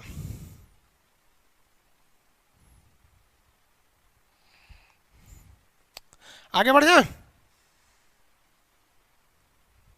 जी जी, अच्छा किया। अरे पता ही है, अच्छा किया। चलिए, समझ में आ रहा है कि नहीं आ रहा है बाबू? अच्छा ये बताइए, पॉलिटी इंटरेस्ट लेके पढ़ रहे हैं कि नहीं? अब आपको समाज, दुनिया, देश दुनिया समझ में आ रहा है कि नहीं आ रहा? आप टेंशन नहीं लीजिए, आपको एकदम वकील टाइप का बना देंगे हम। थोड़ा सा धैर्य बना के रखिएगा, आप एकदम बढ़िया बढ़िया जॉब लेंगे भाई। आप टेंशन नहीं लीजिए, एकदम धैर्य बना के रखेंगे आप लोग। देखिए आगे देखते हैं हम लोग। आर्टिकल कौन सा होगा? 51, ये लास्ट आर्टिकल है। इसके बाद हम आपको कुछ होमवर्क देंगे, वो करके आना होगा आपको। बस बस बस भाई, बहुत तेजी से कमेंट आने लगा आप लोग का। अच्छा किया, हाँ सब लोग अच्छा किया भाई, संविधान वाले बहुत समझदार थे, अच्छा किए हैं, समझ में अच्छे से आ रहा है। चलिए भाई, निभास कुमार जी, अंकिता पटेल, बहुत इंटरेस्ट आ रहा है भाई। देखिए आप जितने भाई बहन आप सब लोग को बता रहे हैं, ये दुनिया में ना पढ़ाई इतनी बेहतरीन चीज़ है ना, कि आप अपना गर्लफ्रेंड बॉयफ्रेंड छोड़ देंगे इसके लिए, बशर्ते इंटरेस्ट आना चाहिए, कसम से बता रहे हैं। यस मजा आ गया। रेलवे, भाई रेलवे का बैच में आज था डिस्टर्बेंस था बबुआ, आंधी में अगर वाईफाई का सिग्नलवा गिर जाएगा तो हम क्या करेंगे, उसके लिए कोई संविधान नहीं है। हाँ ज्योग्राफी भी आएगा, सब आएगा सब आएगा। चलिए आगे बढ़ते हैं, देखते हैं अब किसको समझ में आता है। 51, 51 लास्ट है। हाँ इसके बाद नीति निर्देशक तत्व खत्म हो जाएगा। जैसे नीति निर्देशक तत्व खत्म होगा ना, तो नीति निर्देशक तत्व भाग 4 में था, कहाँ से था? 36 से 51 के बीच में, ठीक है। इसके बाद एक भाग 4 का क आता है, वो एक दिन का क्लास हुए है। जब भाग 5 आएगा ना, तो ये जानते हैं कहाँ से आता है भाग 5? भाग 5 की जो शुरुआत होती है वो 52 से शुरू होती है और 151 तक जाता है। ये संविधान का रीढ़ माना जाता है। अगर ये पढ़ लिए ना, पूरा पॉलिटी कंप्लीट हो गया। समझ में आ गया कि नहीं? पूरा संविधान का ये क्या है? रीढ़ है, संविधान का ये रीढ़ है। यहाँ से बहुत जरूरी होना चाहिए संविधान, ठीक है। तो इसलिए यहाँ के बीच में अभी आपको क्लास जल लेंगे ना 51 तक। देखिए इसमें क्या कहा गया, अनुच्छेद 51 में कहता है कि जो भी हमारा कोई भी विवाद होगा, कौन सा? कोई भी विवाद, खास करके कैसा विवाद? इंटरनेशनल विवाद। कोई भी विवाद होगा इंटरनेशनल विवाद, इसे हमको शांति से सुलझाना है। पीस, पीस मतलब क्या होता है? शांति से। कोई भी अंतर्राष्ट्रीय विवाद को हमें शांति से सुलझा लेना है। और जो भी अंतर्राष्ट्रीय संधियां हैं, संधि, संधि मतलब समझते हैं ना, ट्रीटी, जो भी ट्रीटी है इसे अच्छे से मानना है। यानी अंतर्राष्ट्रीय मामले में हमेशा शांति की बात को रखना है, और जो आपने किसी से समझौता कर लिया वो हमेशा समझौते पे कायम रहना है। इसलिए भारत आज तक किसी अंतर्राष्ट्रीय समझौते को नहीं तोड़ा है। और इसमें पाकिस्तान वाले तो एडमिशन ही नहीं ले सकते, क्योंकि भाई विदेश वाले एडमिशन नहीं लिए हैं। विदेश वालों के लिए OTP नहीं जाता है विदेशी नंबर पे। मतलब एगो पाकिस्तान वाला जानते हैं क्या कमेंट किया था मेरे यूट्यूब पर, कि तुम भारत वाले आतंकवाद फैला रहे हो। अरे यार मन मतलब अजीब सा बन गया यार, कि कोने दीवार में अपना माथा लड़ाए, हद है जजरा कहीं का। अरे तरीका, अब बताओ भाई, कोई वैश्या उठ के कहे कि हम सती सावित्री है, मेरा अग्नि परीक्षा ले लो। अरे तरीका, पूरी दुनिया में ससुर आतंकवाद फैलाया, हमसे कह रहा है खान साहब आप इंडिया को नहीं जानते, बहुत आतंकवाद फैलाया। अरे भाई साहब पगला, मिल जाता ना उसको, बता रहे हैं कसम से ना, दांते काट के मार डालते हो हम। तो देखो, शांति के लिए पूरी अंतर्राष्ट्रीय शांति रखना है। हम लोग हमेशा अंतर्राष्ट्रीय शांति करते हैं, क्योंकि 1971 में जो हम वीडियो बनाए हैं, अगर हम लोग आज चाहें तो पाकिस्तान को कचर के हिल जाएंगे लोग, ईरान ऐसे पैदल चलेंगे लोग, पद यात्रा हिल जाएंगे लोग पाकिस्तान। लेकिन अंतर्राष्ट्रीय संधि रखते हैं। जो भी संधि किए हम लोग ने, समझौता किया, हम लोग अपनी जान पर खेल कर हम लोग ने रूस का साथ दिए थे। वो अलग बात है कि रूस ने भी हमारा साथ दिया था। हम लोगों ने मालदीव में जब सरकार बदल दी गई थी, वहां की सेना ने तख्ता पलट किया था, तो हम लोग ने अंतर्राष्ट्रीय शांति और संधि के लिए हम लोग ने अपनी सेना भेजी थी वहां पर। यूगोस्लाविया में वहां के में विद्रोहियों गुट हो गए थे, तो वहां पर हम लोगों ने शांति स्थापित करने के लिए इंडियन आर्मी को भेजा था, वहां हमारे जवान शहीद हो गए थे। अफ्रीका में आज भी आतंकवादी वहां के आम नागरिकों को मारते हैं, तो हमारी सेना यूएनओ की ओर, यूएनओ जो है ना अंतर्राष्ट्रीय, यूएनओ भी बताएंगे आपको, बहुत धीरे धीरे आगे बढ़ेंगे। अंतर्राष्ट्रीय यूएनओ, जैसे मान लीजिए बिहार में क्राइम हो गया तो बिहार पुलिस देखेगी, इंडिया लेवल का क्राइम हुआ सीबीआई देखेगी।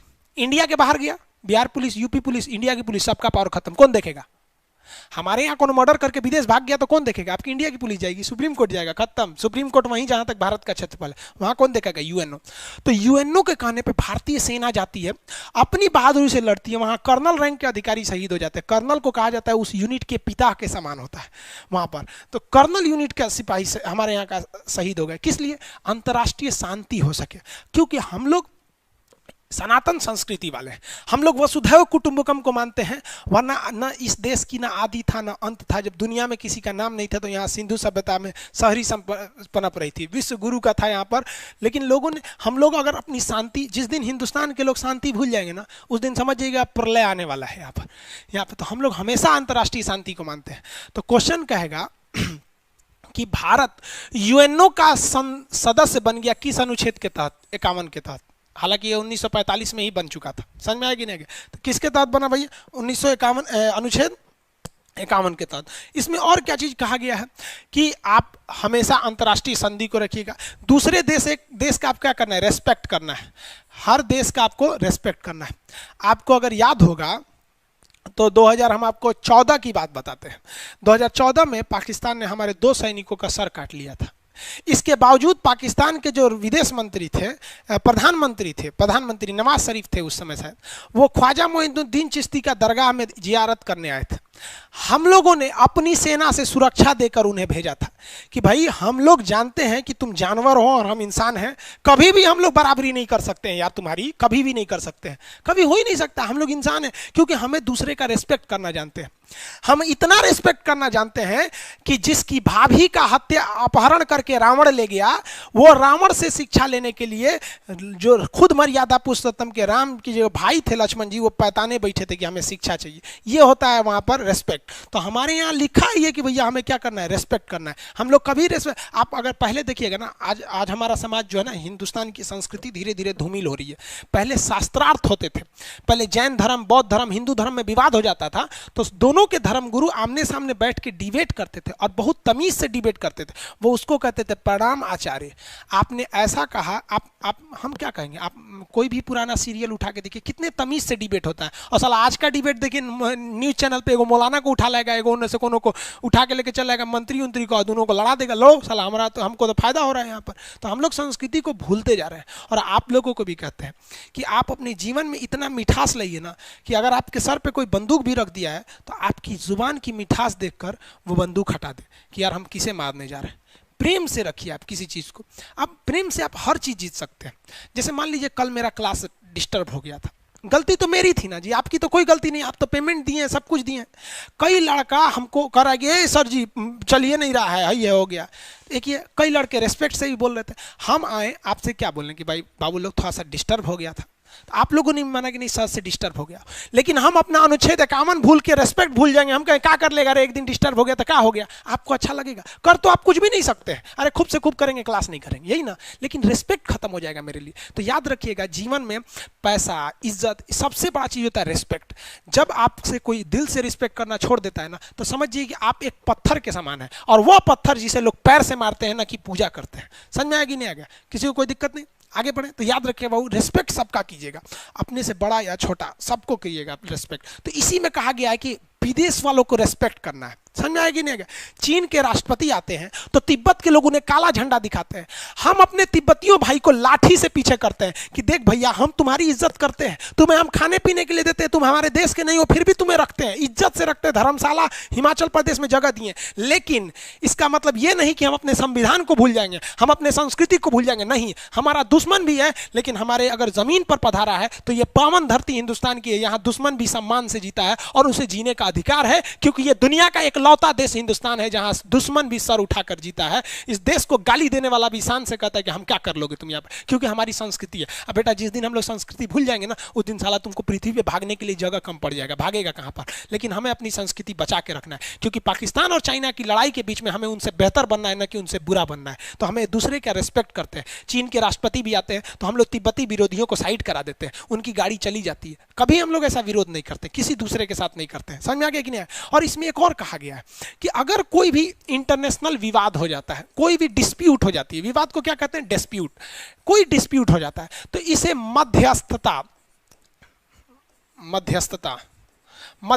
होती है। मध्यस्थता क्या होती है? किसी दूसरे सीनियर को बुलाकर आप उसमें क्या कीजिए? आर्बिट्रेरी का काम करिए। आर्बिट्रेरी का मतलब क्या होता है? मध्यस्थ व्यक्ति को बुलाइए जो दूसरे में सुलझा दे। कैसे? आप लोग बचपन में झगड़ा कर लेते थे, दो आदमी स्कूल में 5-6 में पढ़ रहे होंगे तो झगड़ा कर लेते होंगे, तो टीचर आते होंगे, तुम क्यों बदमाशी की हो, तुम क्यों बदमाशी की हो, तो टीचर की दोनों बात सुन के हाथ मिला लेते होंगे। होते हैं कि नहीं होते? तो संविधान में कहा गया कि जब भी अंतर्राष्ट्रीय विवाद होगा तो आप मध्यस्थता का काम कीजिएगा। और इसी वजह से ससुरा कश्मीर का मुद्दा अटक गया। हम लोगों ने कश्मीर में मध्यस्थता उस आदमी से मांगने की कोशिश की जो पाकिस्तान से, कि पाकिस्तान बनाने के बाद भगवान भी अपनी गलती पे पछता रहा होगा। समझ में आ गया कि नहीं आ गया, कि हमने कहाँ से कहाँ इसको बनाया। यहाँ पर वही हाल हो गया। यहाँ पर हम लोगों को लगा कि मध्यस्थता करेंगे, कहेंगे यूएनओ से कि आप कश्मीर का मुद्दा सल्टा दीजिए, लेकिन क्या कीजिएगा वहाँ पर इतना ना आतंकवाद फैला दिया वहाँ पर कि खुद कश्मीर के लोग परेशान हैं। एक कश्मीर के आदमी से हम बात किए थे, वो कहा कि जानते हैं सर, दुनिया में नरक देखना है तो हम लोग की ज़िंदगी देख लीजिए। तो हम कहे भाई ऐसा कहे कर रहे हो, हम तो सुनते हैं कि कश्मीर में स्वर्ग है। कहा कि सर हम लोग की ज़िंदगी नरक है। कहे कैसे? कहा कि देखिए सर, अगर हम आतंकवादी का साथ देंगे ना तो सेना हमको मार देगी, खोज के मार देगी, 1 महीना बाद मार देगी, 2 महीना बाद मार देगी, क्योंकि हम आतंकवादी का साथ दिए, गलत किए। और अगर हम आतंकवादी का साथ नहीं देंगे ना, सेना का साथ देंगे कि आतंकवादी आया तो आतंकवादी हमको मार देगा। खान साहब आप बताइए हम क्या करेंगे? ये बात हकीकत है। कश्मीर में जो वहां के कुछ चंद नेता लोग अपनी फायदा के लिए ऐसा बवाल मचा देते कि जो वहां शांति से रह के जीना चाहता है ना, उसके आगे 2 ऑप्शन छोड़ा है सर, या आतंकवादी की गोली से मरोगे या सेना की गोली से मरोगे। बहुत गलती हो गया। इसलिए हम आप सबको कहते हैं कि आपका एक कदम आगे आने वाले कई पीढ़ियों को बर्बाद कर देगा, इसलिए कभी गलत कदम मत उठाइएगा। वहां कुछ गलत कदम उठाए गए थे 1990 के दशक में, पंडितों को भगा दिया गया वहां से, अजय भाल है भैया, भगा दिए। कितना बेहतरीन मौका था कश्मीरियों के लिए। पंडित, वहाँ के जो कश्मीरी पंडित थे, उन्हें अपने भाईचारा की तरह रखते। अपने हाथ से तुम कुछ नहीं करते, तुम अपने हाथ से अगर उन पंडितों को खाना खिलाते ना, एक फोटो भी भेज देते, तो लोगों के दिल में इज्जत बढ़ जाती कि हमारे कश्मीर के भाई कितने अच्छे हैं जो ब्राह्मणों को खाना खिला देते हैं। अरे कम से कम इतना तो कर। लेकिन क्या किए साले, लतिया के भगा दिए वहाँ पर। बहुत बड़ा तुम्हें जन्नत मिल गया यहाँ पर, और तुम सोचते हो कि हमारी सेना इज्जत करके देखेगी यहाँ पर। तुम ज्यादा हो तो तुम इसका मतलब कुछ कर दोगे। हाँ, हद हो गया यार। खुद चौपट करते हो अपने, बस क्या करोगे यार, माथा फोड़ ले हम अपना। ऐसा पढ़ेगा सब संविधान तब ना। हाँ, आप खुद सोचो भाई, अगर आपके पास 10 वीडियो ऐसा आ जाए कि कोई कश्मीरी पंडित है, उसे कोई कश्मीर का आदमी है, वो उसे खाना खिला रहा है, अपने घर में रह रहा है, उसे बचा के ला रहा है किसी आतंकवादी से, आपकी इज्जत बढ़ेगी कि नहीं बढ़ेगी? आप कभी कश्मीरी को गाली दे पाएंगे? नहीं दे पाएंगे। लेकिन बेचारे सबको क्या कीजिएगा। ऐसा नहीं कि वहां सब गलत है। हम आपको बताएं ना, कुछ पीड़ित किस तरह 30-40% है जो बहुत गलत है, लेकिन कुछ ऐसे पीड़ित है, लेकिन क्या कीजिएगा आप। हम समझाने जाएंगे तो बेजा उड़ा देगा। आपको लगता है वहां के लोगों ने बहुत बड़ी गलती किया। आप बताइए, सिख लोगों को देखा है? सिखों के 2-2 गुरु को मुगलों ने मार दिया। अर्जुन देव को, तेग बहादुर को मार दिया कि नहीं मार दिया? इन लोगों ने ऐसे मार दिया यहाँ पर इन लोगों ने। लेकिन उन्हीं सिखों ने शाहीन बाग में जब महिलाएं बैठी थी ना, तो उन्हें खाना पहुंचाया था। ये होती है यार इंसानियत। हम समझाएंगे तो दूसरे बात होता है, इमोशनल हो जाता है आदमी समझाने वक्त। इसलिए कहा जाता है कि जब भी कोई विवाद हो तो आप किसी आर्बिट्रेरी, यानी जो मध्यस्थ व्यक्ति है, उससे सुलझा लीजिए। अगर मध्यस्थ को नहीं लाएंगे तो विवाद हो जाएगा। जैसे तलाक का मामला, पति पत्नी में झगड़ा हुआ, वो एकरा बोली, ये एकरा बोली, मने मन पत्नी सोच रही है एकरा से अच्छा तो पहल के बॉयफ्रेंड था। पति सोच रहा है कि ससुरा 3 गो गर्लफ्रेंड थी, तीनों अच्छा थी, हाई कैसे चौपट मिल गई। ये दोनों आपस में मने मन बोल रहा है। दूसरे को क्या बोलेगा सब, हमको तो इस सबसे मतलब ही नहीं था, अपने में लड़ जाएगा सर। आप किसी मध्यस्थ को नहीं लाएगा सर, तलाक हो जाएगा। समझ आ रहा है नहीं आ रहा है? समझता है ऐसा, तलाक हो जाएगा। तो किसी समझदार व्यक्ति को लेके आइए और समझिए, क्योंकि देखिए तलाक के बाद लड़का हो, एक रियलिटी बता रहे हैं, किसी लड़की का अगर डिवोर्स हो जाता है ना, फिर समझिए उसकी लाइफ में से 80% खुशी वही से खत्म हो जाती है। दूसरी लाइफ सक्सेस नहीं हो जाती, क्योंकि उसके ऊपर एक दाग लग जाता है कि तू छोड़ल है। और पति को जो बोलते हैं ना, आपके ऊपर घमंड है, हम तो लड़का हमारा दूसरा बियाह हो जाएगा, तो भाई साहब एक याद रखिएगा, इतिहास उठा के पढ़िएगा, अपने समाज में देखिएगा कि कोई ऐसा लड़का है जिसका अगर किसी पत्नी से डिवोर्स हो गया है, दूसरी पत्नी आती है ना तो खोपड़िया पे चढ़ के रहती है, वो लात उससे ज्यादा लात मारेगी ना तो आप सहिएगा।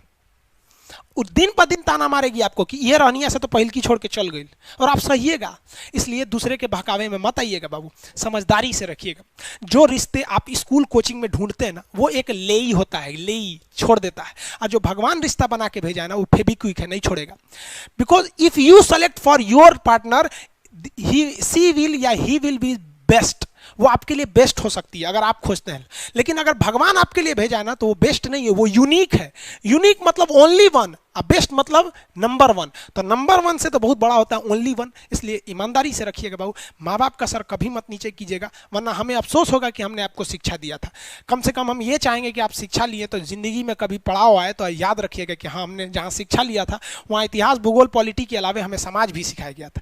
तो हमारा संविधान अगर आप गहराई से पढ़िएगा ना, जीवन जीने का बहुत बेहतरीन रास्ता देता है। लेकिन अगर केवल नंबर लेने के लिए पढ़िएगा तो ना नंबर ले पाइएगा ना जीवन सीख पाइएगा। लेकिन अगर इसे इंटरेस्ट लेके पढ़िएगा, बहुत इंटरेस्टेड है, जिसका कोई हद नहीं कितना इंटरेस्टेड है। समझ में आ रहा है कि नहीं आ रहा आप लोग को? तो 51 समझ में आ गया।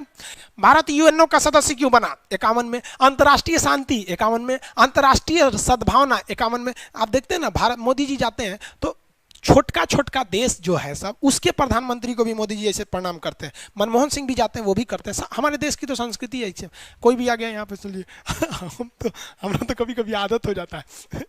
एक हमारे रिश्तेदार में थे, तो मामा जी लगेंगे, वो आए ना तो हम खड़ा होकर कहते प्रणाम। हम कह रहे रे तरीका प्रणाम क्या बोल रहा है?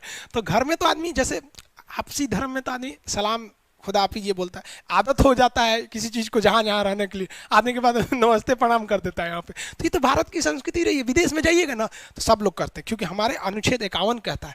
नहीं मानिए, आपका कल्चर है। आपका मोदी जी जाके इमरान खान के आगे तरना के कह देंगे तो क्या दिक्कत है? लेकिन मोदी जी भी तो गए थे इमरान खान की बेटी के ब्याह में। समझ में आ गया? अंतर्राष्ट्रीय रिस्पेक्ट करना है, संधि को मानना है, पीस को फॉलो करना है, ये सारी चीज़ों को फॉलो करना है। समझ में आ गया? किसी को कोई दिक्कत नहीं है? आगे बढ़ जाए। हाँ, खत्म हो गया, अब आगे कौन सी बढ़े? अब इसमें कुछ ऐसे क्वेश्चन है जो आपको पता होना चाहिए। देखिए, बोर्ड का कलर ठीक नहीं है क्या जी? दूसरा कलर ले ले क्या? अरे ये कलर ठीक आ रहा है क्या? चलिए थोड़ा देर इसी पे पढ़ा देता। देखिए यहां समझिए, अब आपको दो ऑप्शन देते हैं।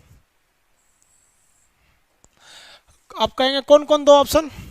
तो हम यहां लिख देते हैं मूल अधिकार, फंडामेंटल राइट्स। मूल अधिकार,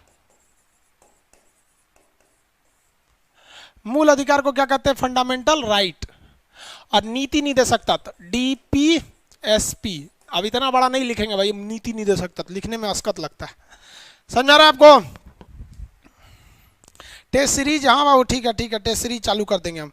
साइंस का चालू कर देते हैं कल परसों में। ये वाला बैकग्राउंड ठीक है? चलिए बढ़िया है तब।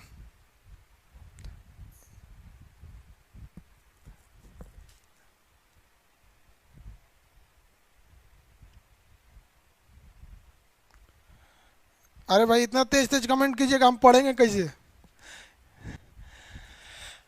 आप चलिए यहाँ समझिए, यहाँ पे हम आपको ऐसे बोलते थे ना, आपको व्हाइट नहीं दिख रहा है क्या? इस पे ब्लैक लिख दें। चलिए, मूल अधिकार में पहला बताइए, ये किस भाग में है बाबू? तो भाग संख्या 3 में है। फटाफट याद रखिए, दोनों में कोई, इसको बताइए भाग संख्या 4 में। मूल अधिकार अनुच्छेद कहां से है? फटाफट, अनुच्छेद 12 से 35। इसका आर्टिकल बताइए तुम। 36 से 65। हाँ गुड, 36 से 51। किसी को कोई दिक्कत नहीं?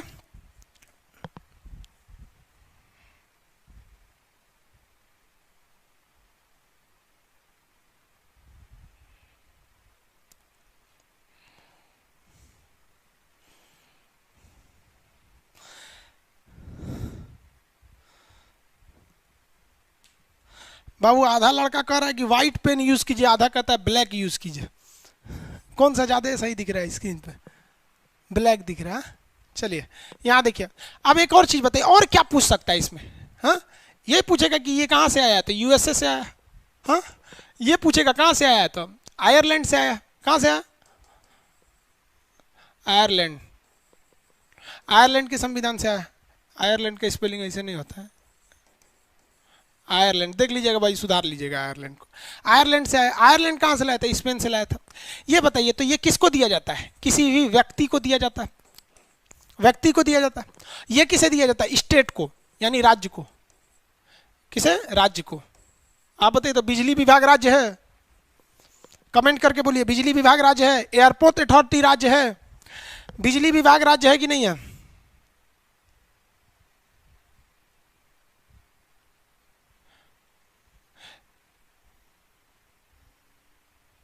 बिजली विभाग, यस यस यस, बिजली विभाग राज्य है, गुड।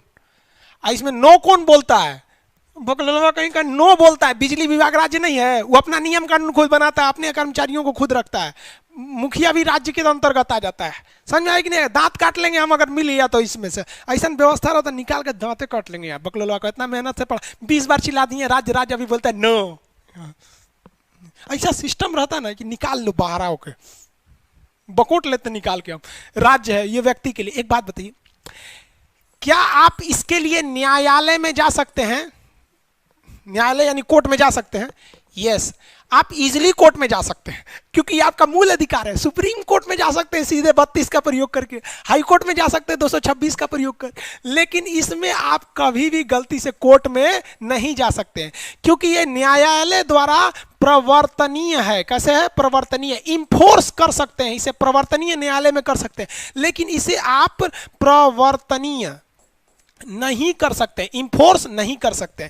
इसमें आप न्यायालय में वाद योग्य है, वाद योग्य मतलब आप इस पे डिस्प्यूट हो जाए तो आप इस पे डिस्कस कर सकते हैं, बट ये आपका नीति निदेशक डीपीएसपी वाद योग्य नहीं है, इस पे आप वाद विवाद नहीं कर सकते हैं। समझ में आ गया कि नहीं आ गया? किसी को कोई दिक्कत? आप एक बात बताइए, ससुरा जैसे ये 12 शुरू हुआ है ना, अब बताइए तो 12 में क्या बोला है? 12 में राज्य की परिभाषा, और 36 में राज्य की परिभाषा। यहां कहता है कि जो राज्य है, जो स्टेट है, राज्य है, वो नहीं कर सकती है, नहीं छीन सकती है, जिस वजह से ये राज्य के रेस्पेक्ट में ये चीज निगेटिव है, ये राज्य को रोक देती है, तुम ये नहीं कर सकते हो। लेकिन जो यहां बोला गया राज्य, ये कहता है कि जो स्टेट है यानी राज्य है, ये काम को कर सकता है। तुम विधवा पेंशन दो, तुम सिविल संहिता लाओ, तुम गौ हत्या पे प्रतिबंध रोको, तुम शांति को लाओ, यानी ये सरकार को कहने के लिए करा, करो करो करो। तो ये सरकार के रेस्पेक्ट में, राज्य के रेस्पेक्ट में पॉजिटिव है, और ये पब्लिक के रेस्पेक्ट में पॉजिटिव है। समझ में आ गया कि नहीं आ गया? किसी को कोई दिक्कत है? हाँ हाँ गया आदमी, समझ में आ गया? तो कौन सा पॉजिटिव है? सरकार की नजर में पॉजिटिव कौन है? ये तो सरकार को रोक देता है, आप उससे ये अधिकार नहीं छीन सकते हैं, ये नहीं छीन सकते हैं, ये नहीं छीन सकते। समझ में आ गया कि नहीं आ गया? और बताइए, और चलिए और चलते हैं इसको। एक चीज ध्यान दीजिए, राष्ट्रपति साहब जो है ना, राष्ट्रपति साहब इसे सस्पेंड कर सकते हैं। सस्पेंड, सस्पेंड मतलब क्या होता है? निलंबित। कब करेंगे? इमरजेंसी के टाइम पे निलंबित कर सकते हैं। बट प्रेसिडेंट साहब जो है ना, हमारे राष्ट्रपति, इंग्लिश में प्रेसिडेंट, इसको कभी भी निलंबित नहीं कर सकते। निलंबित क्यों नहीं कर सकते? ससुराई लागू कहाँ है कि निलंबित करेंगे? हम कहेंगे कि भाई कोई मुर्दा मर गया, उसको जिंदा करना है, अरे वाले मर गया, तो मतलब कहने का सेंस है कि ये लागू नहीं है, तो फिर इसको आप निलंबित कैसे कीजिएगा? समझ में आ गया कि नहीं आ गया? किसी को कोई दिक्कत?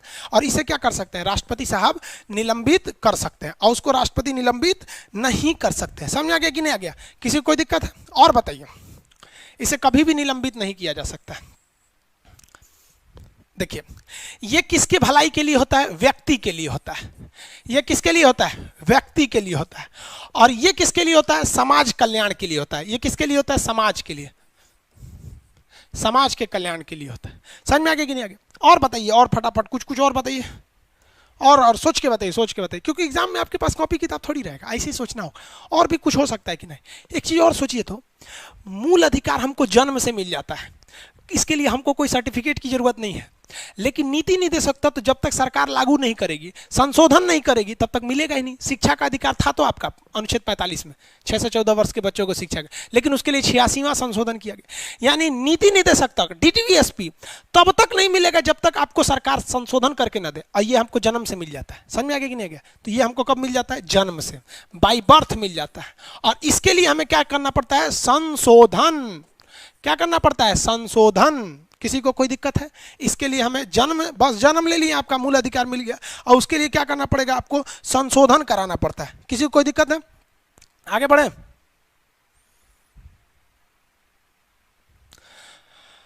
और क्या पूछ सकते हैं? और कुछ हो सकता है? सोचिए सोचिए, कितना टाइम हो गया जी, कितना मिनट है? 10 मिनट बचा है, और सोचिए सोचिए सोचिए भाई। गुड।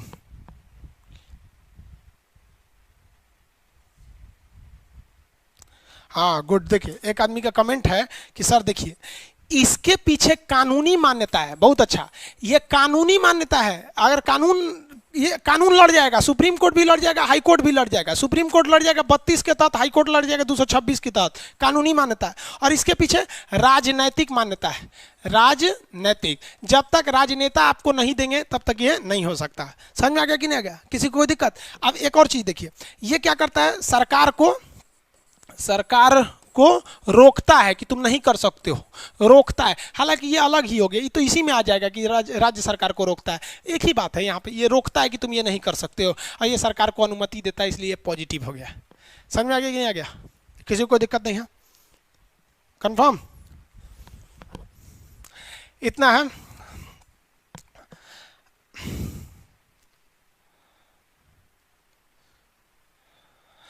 कल का वीडियो आपको मिल जाएगा बाबू, देखिए ध्यान से। अब कल का वीडियो भी आप लोग को मिल जाएगा।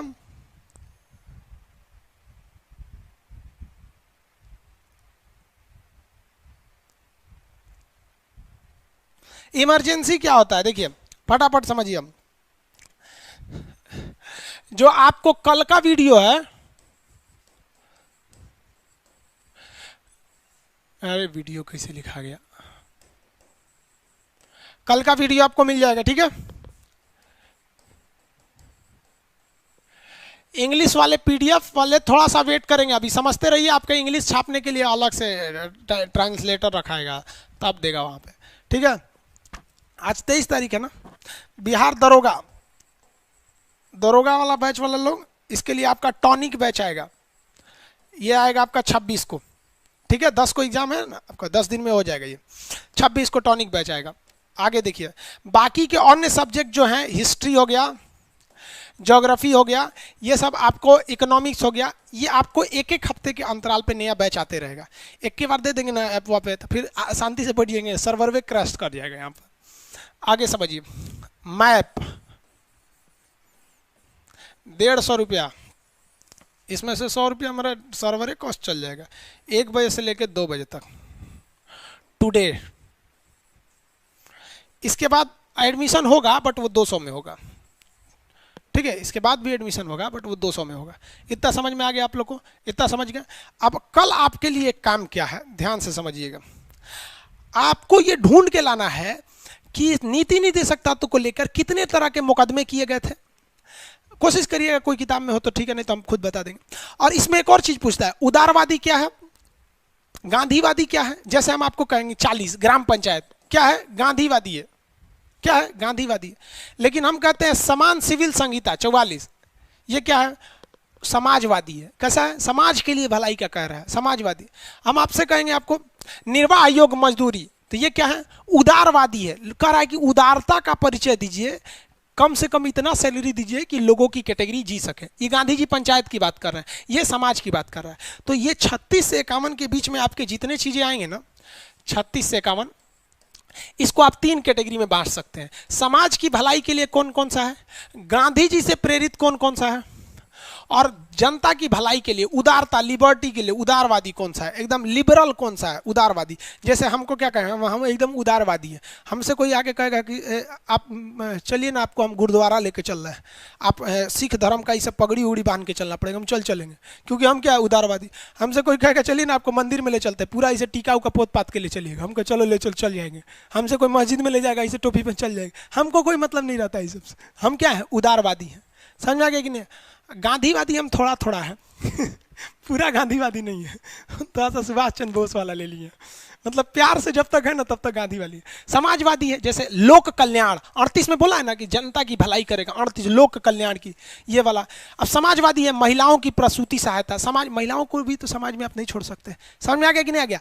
आप मिलेंगे हम लोग नेक्स्ट क्लास में, समझ में आ रहा है कि नहीं आ रहा? बाकी आप लोगों को कोई समस्या है तो आप बोल सकते हैं। क्वालिटी वाली बात, जो इसमें क्वालिटी जो बढ़ाने घटाने वाला है, वो चीज़ें आपको 1 हफ्ते लग जाएंगे ठीक होते होते, और डाउनलोड तो कभी नहीं हो सकता है। डाउनलोड होगा भी तो ऐप वे में रह जाएगा, बाद में डाउनलोड क्या करेंगे आप, बाद में पढ़ ही सकते हैं। जो लाइव नहीं है 1 घंटे बाद वो वॉल्यूम में उठ के चला जाता है, तो डाउनलोड नहीं हो सकता है। हाँ भाई, क्वालिटी की हम समस्या समझ रहे हैं, धीरे धीरे कमेंट करेंगे भाई। स्क्रीन पे भी नहीं दिखता है, उस पर तो और चमकने लगता है स्क्रीन पे।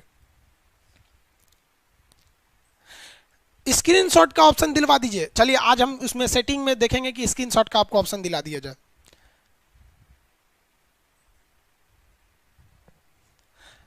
अरे भाई बहुत धीरे, इतना तेज मारेंगे लोग कमेंट तो हम पढ़ेंगे कहाँ से।